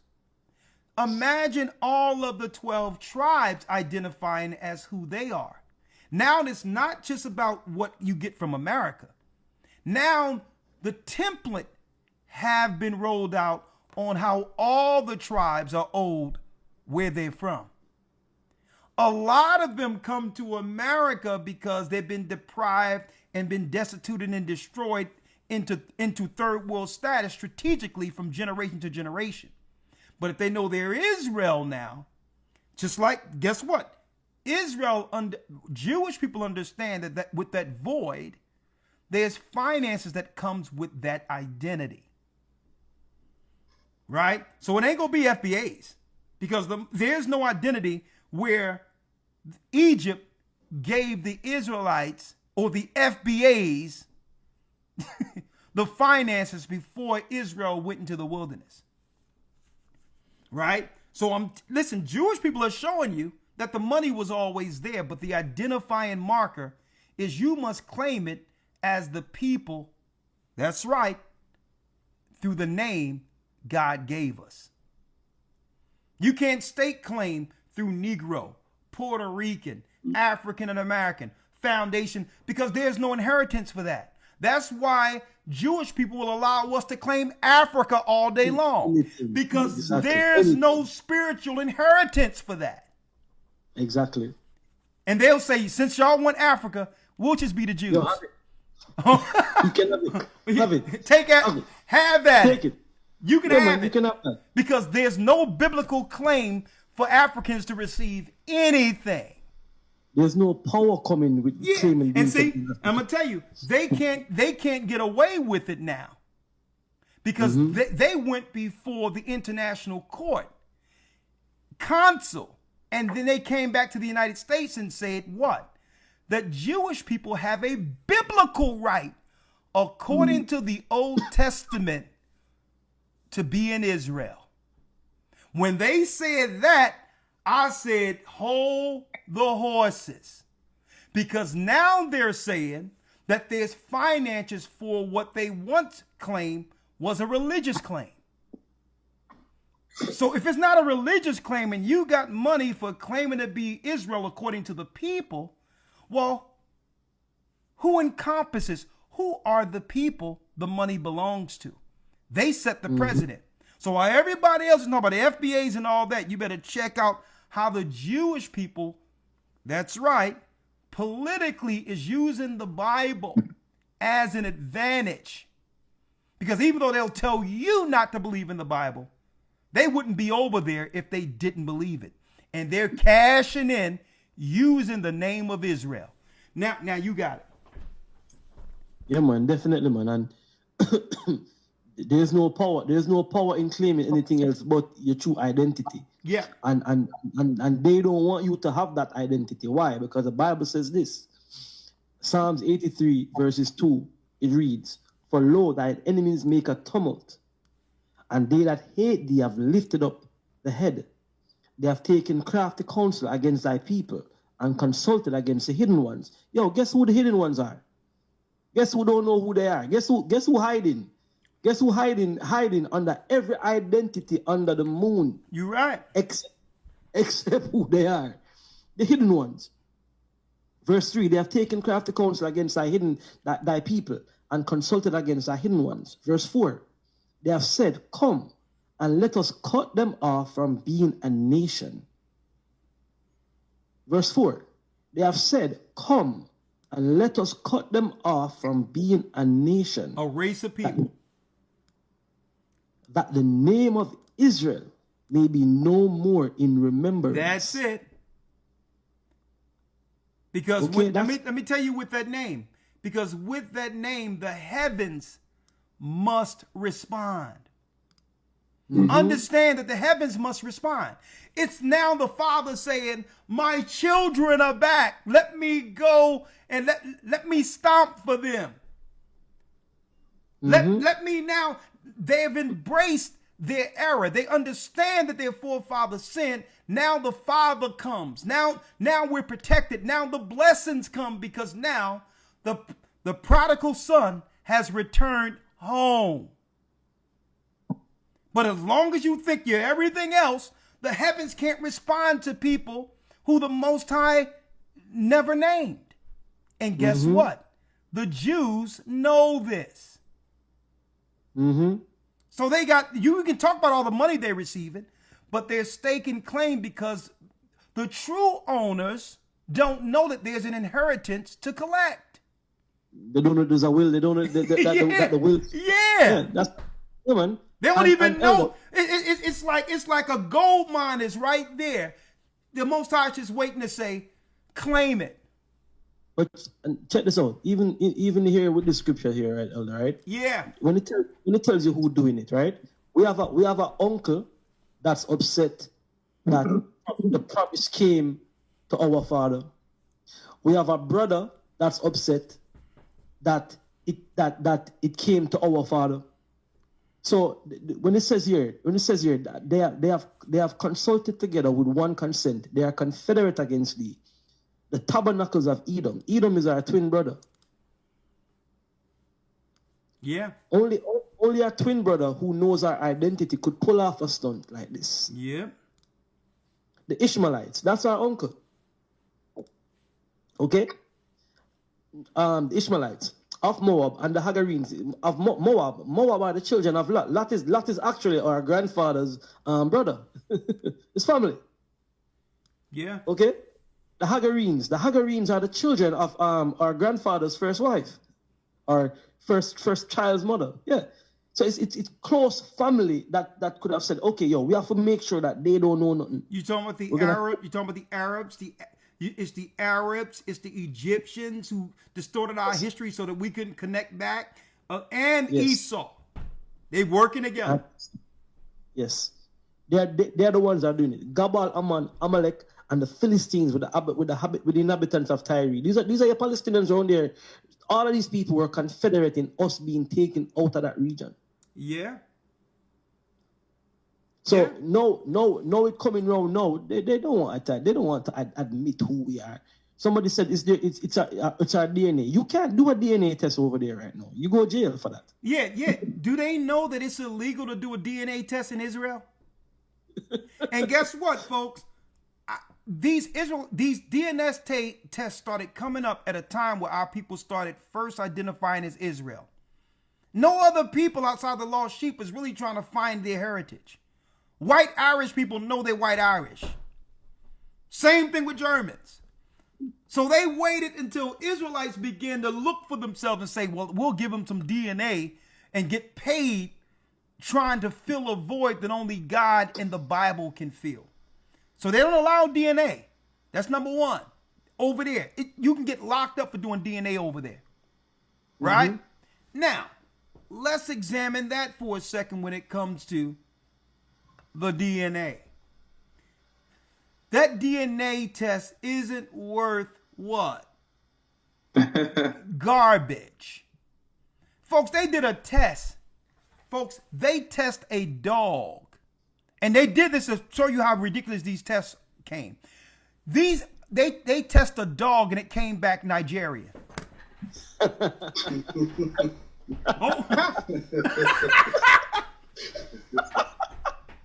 Oh, God. You can't make this up. See, listen, it's bogus. They just trying to fill a void and make you believe, and then you're 3% this, 2% this. By the time you're more confused after you receive the test than before you were taking it. You're more confused afterwards. It came back Nigerian. And that's when we knew it's a wild goose chase. It's have them like the proverbial dog chasing their tails while we stake claim. That's all it's about. While they stake claim. Go ahead, Elder Gotcha. Yeah, man, Elder. So this is it. When you ask about a double standard, oh my goodness, you with me? This is can we have something higher than a double standard? It is crazy, and it will forever be like that. Well, I think. No, but one thing you left off that I wanted to just make sure I close it with this, in Psalms 83. Because if you don't know who you are and they start re-educating you and converting your children, the 12th verse is the end game. Arabs, Islam, Esau through his fake Christianity, because that's not the Christianity of the Bible, and the other nations. Here's their overarching plan, who said, let us take to ourselves the houses of God in possession. They will become continual possessions for our children. Property. We'll use their women to lay with. We'll throw their men in jail, and we'll train their children to serve us and look at their own as less than us. See how it works? That's the end game. That's the end game, folks. So I wanted to put that out there real quick. Go ahead, Gadja.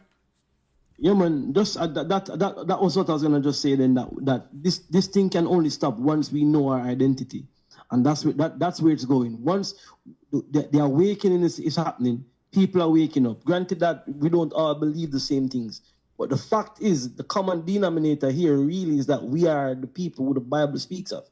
You with me? And we're waking up to that fact. And it's just a matter of time. The Holy Spirit will give that, will bring back all things to remembrance and will show the people them the truth. You get me? And that is what I believe that they are most afraid of. Yeah. And so now our people are becoming more politically savvy now. We starting to realize these white nut job liberals and all these other people marching and all that, it isn't for certain causes that they claim they're fighting for at all.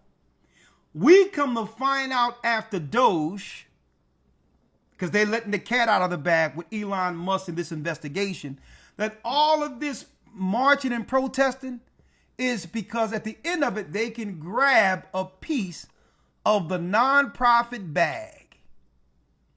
The only reason people out there marching and all that is because they know how much in the federal funding will go towards their organizations if they can present a cause.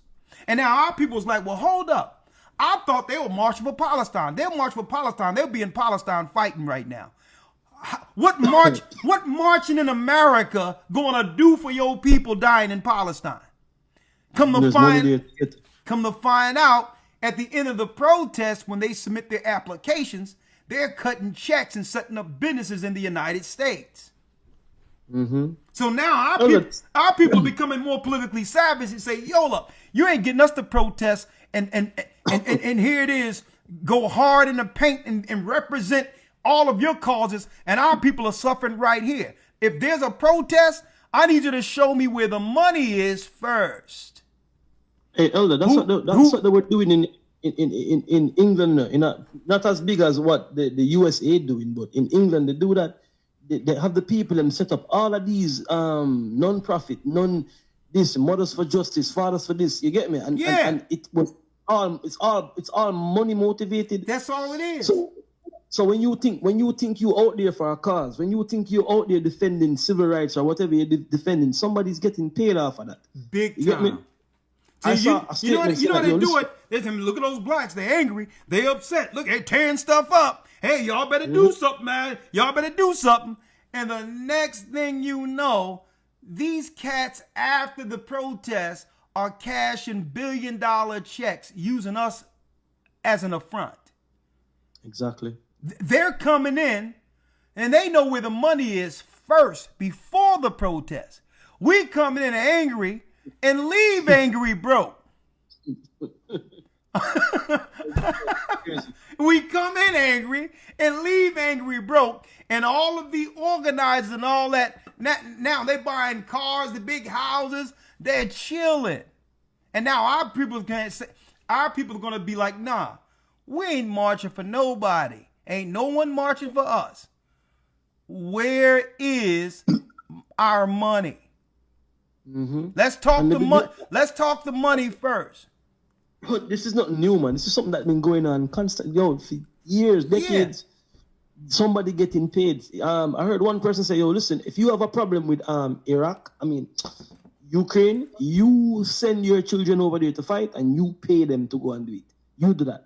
You understand? It's like you said, people waking up right now, understanding the game and the trickery that they've been doing. You with me? And not into politics, man, but all the thing the government the Doge was a big I didn't want to. I'm just showing you how the double standards are, folks. That's what I wanted to go into. Our people better look at our circumstances and how other nations are being funded to undermine and to destroy us. We're disappearing, is what I'm talking about. They're slowly putting us down, and the finances, these nonprofit finances, are behind it. And it's time for us to become not just scripturally, but politically astute. Right? Like, no, listen, we got to look at the Egyptian blueprint. That's where we are. We must study that to the time where Pharaoh got fed up with us, to the time where they paid us to get out of there because the Most High was jacking them. But all in all, they were united, and we did nothing unless we agreed on one front. And that's another double standard. Jews are together. Why aren't the Israelites together? See? So they benefit from our disunity. And we can't blame no other people for this, because the truth is here now. We have no excuses now that the truth is here, not to come together and to be able to have the righteous conversations in a time such as now. That's what it's about. People talk about the money and all that. I'm going to tell you, it's deeper than the money. Right? Because the advantage is what? The Most High give you the resources to run things. That's where the money comes in. Money is a defense. But the fact that our people are suffering, and they use our suffering to get paid on top of our suffering with us having nothing, it's time that we understand the advantage of being a Jew.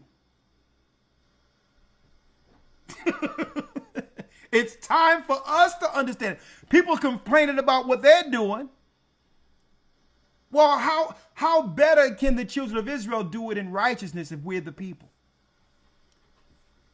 So listen, I don't blame them for staking claim to something our people refuse to stake claim to. Can't blame them for that.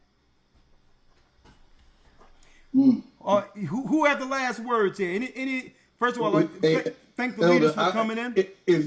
If you could pull up Hebrews 9 and 15, I think that would edify not just for people that are on the fence, but also Christians too, because it talks about the inheritance, right? And you read a document earlier where it stated that the so-called Jewish people, they believe that you don't even need to convert in to believe that there needs to be a Messiah there or a Savior.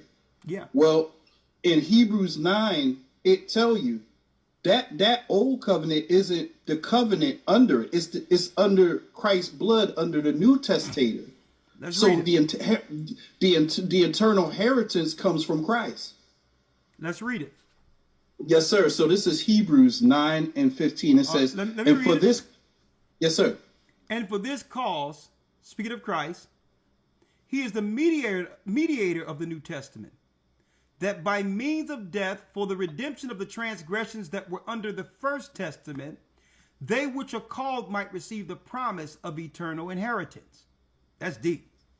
For where a testament is, there must also be a necessity of the death of the testator. And that's deep, because Christians are dealing with the New Testament and they don't even understand.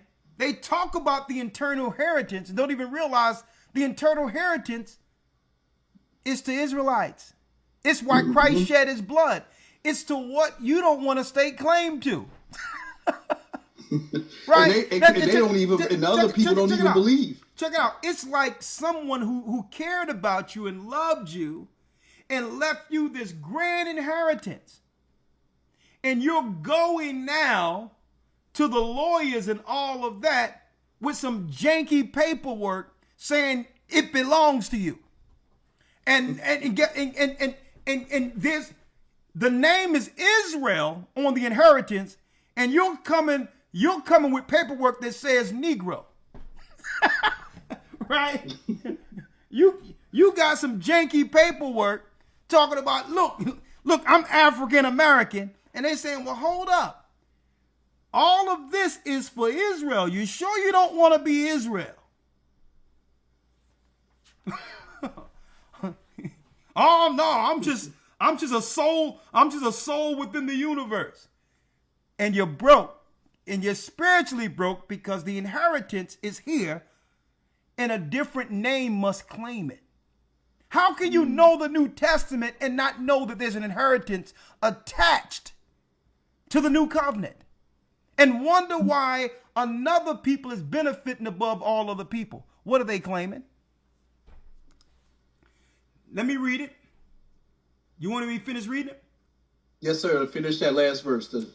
16? Yes, sir. For where a testament is, there must also of a necessity be the death of the testator. For a testament is of force after men are dead.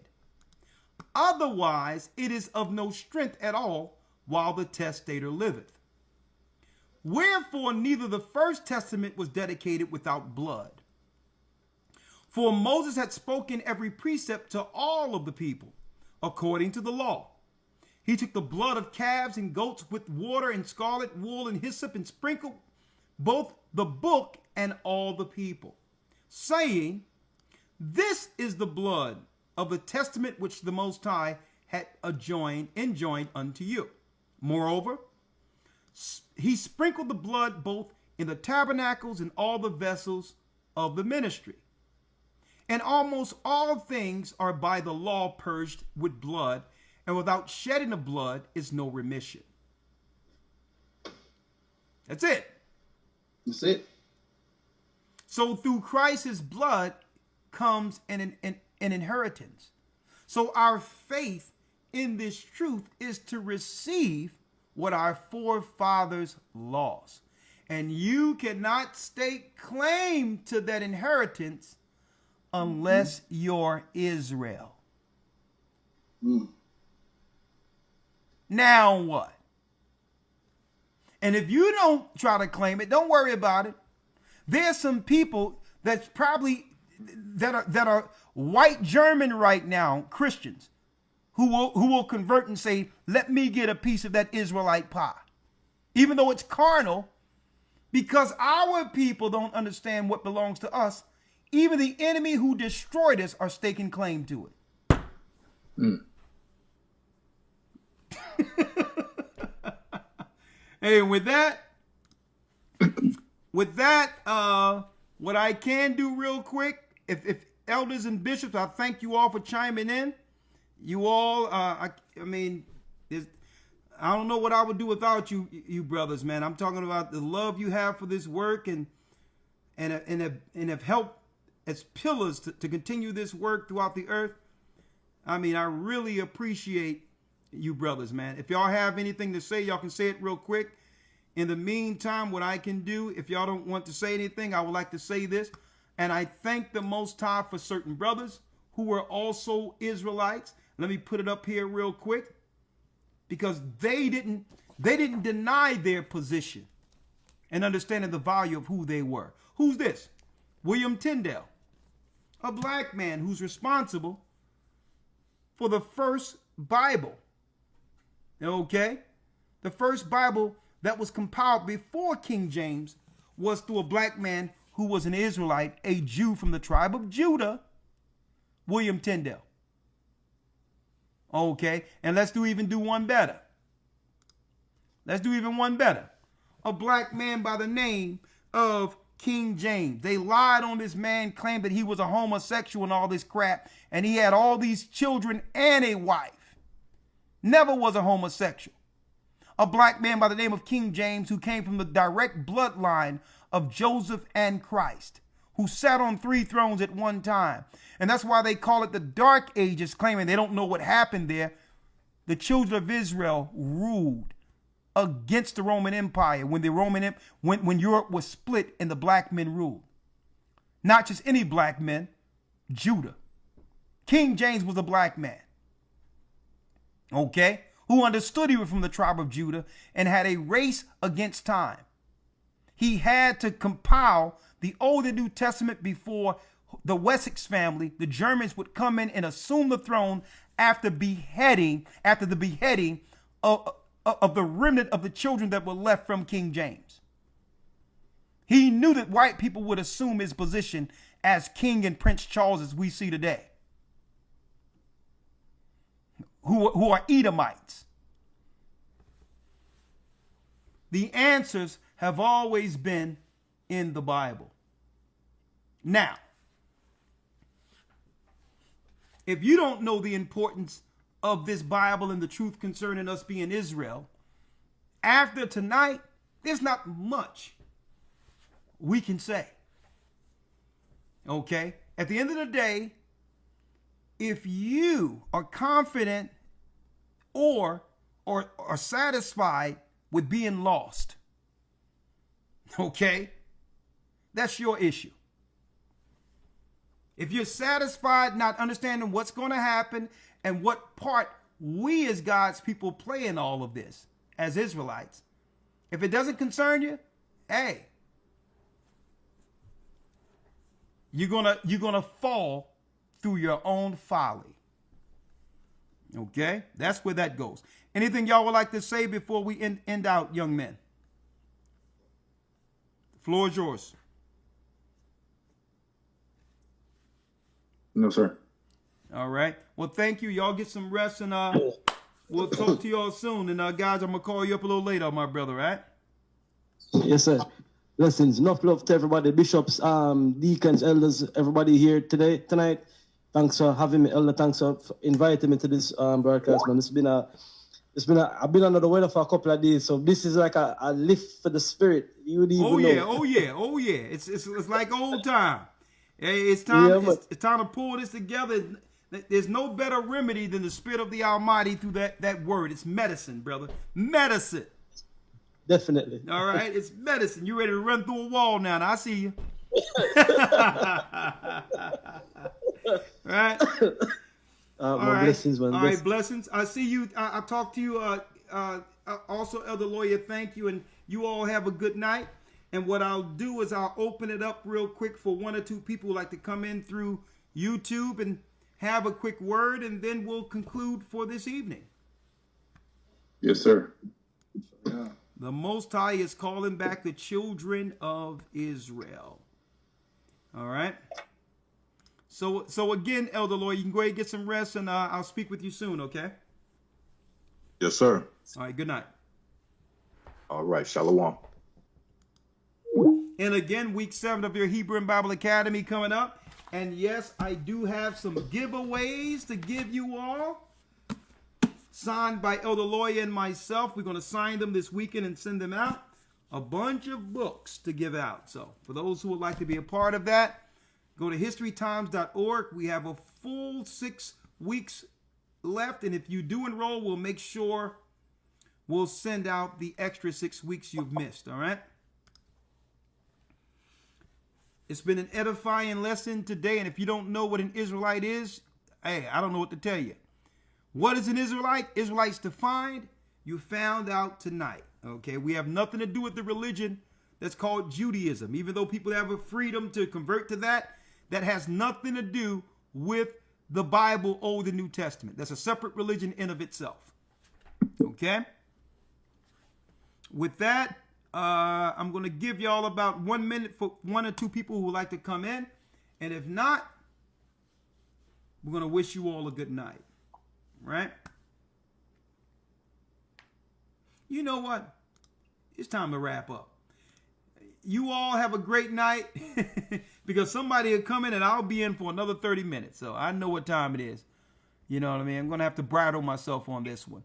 With that, I'm going to say shalom. You all have a good night. Thank you, elders, deacons, bishops, brothers.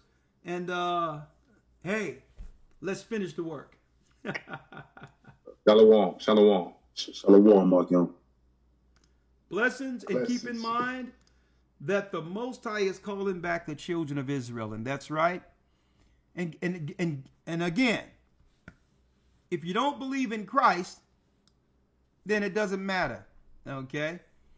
You're going to fall as a heathen at the end of the day.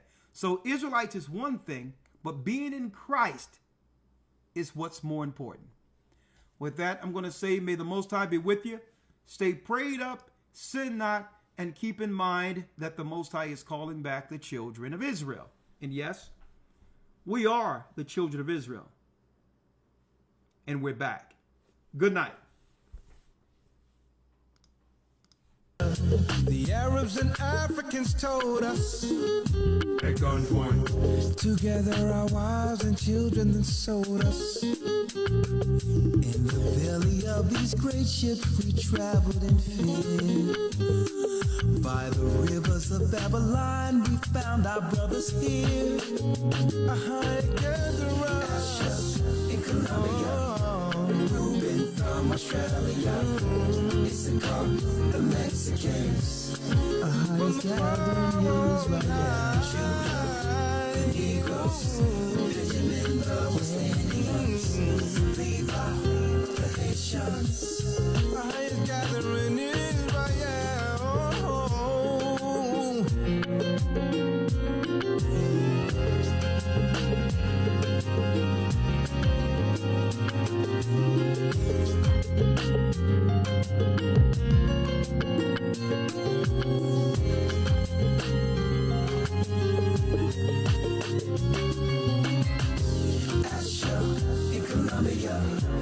Reuben from Australia, Issachar, the Mexicans.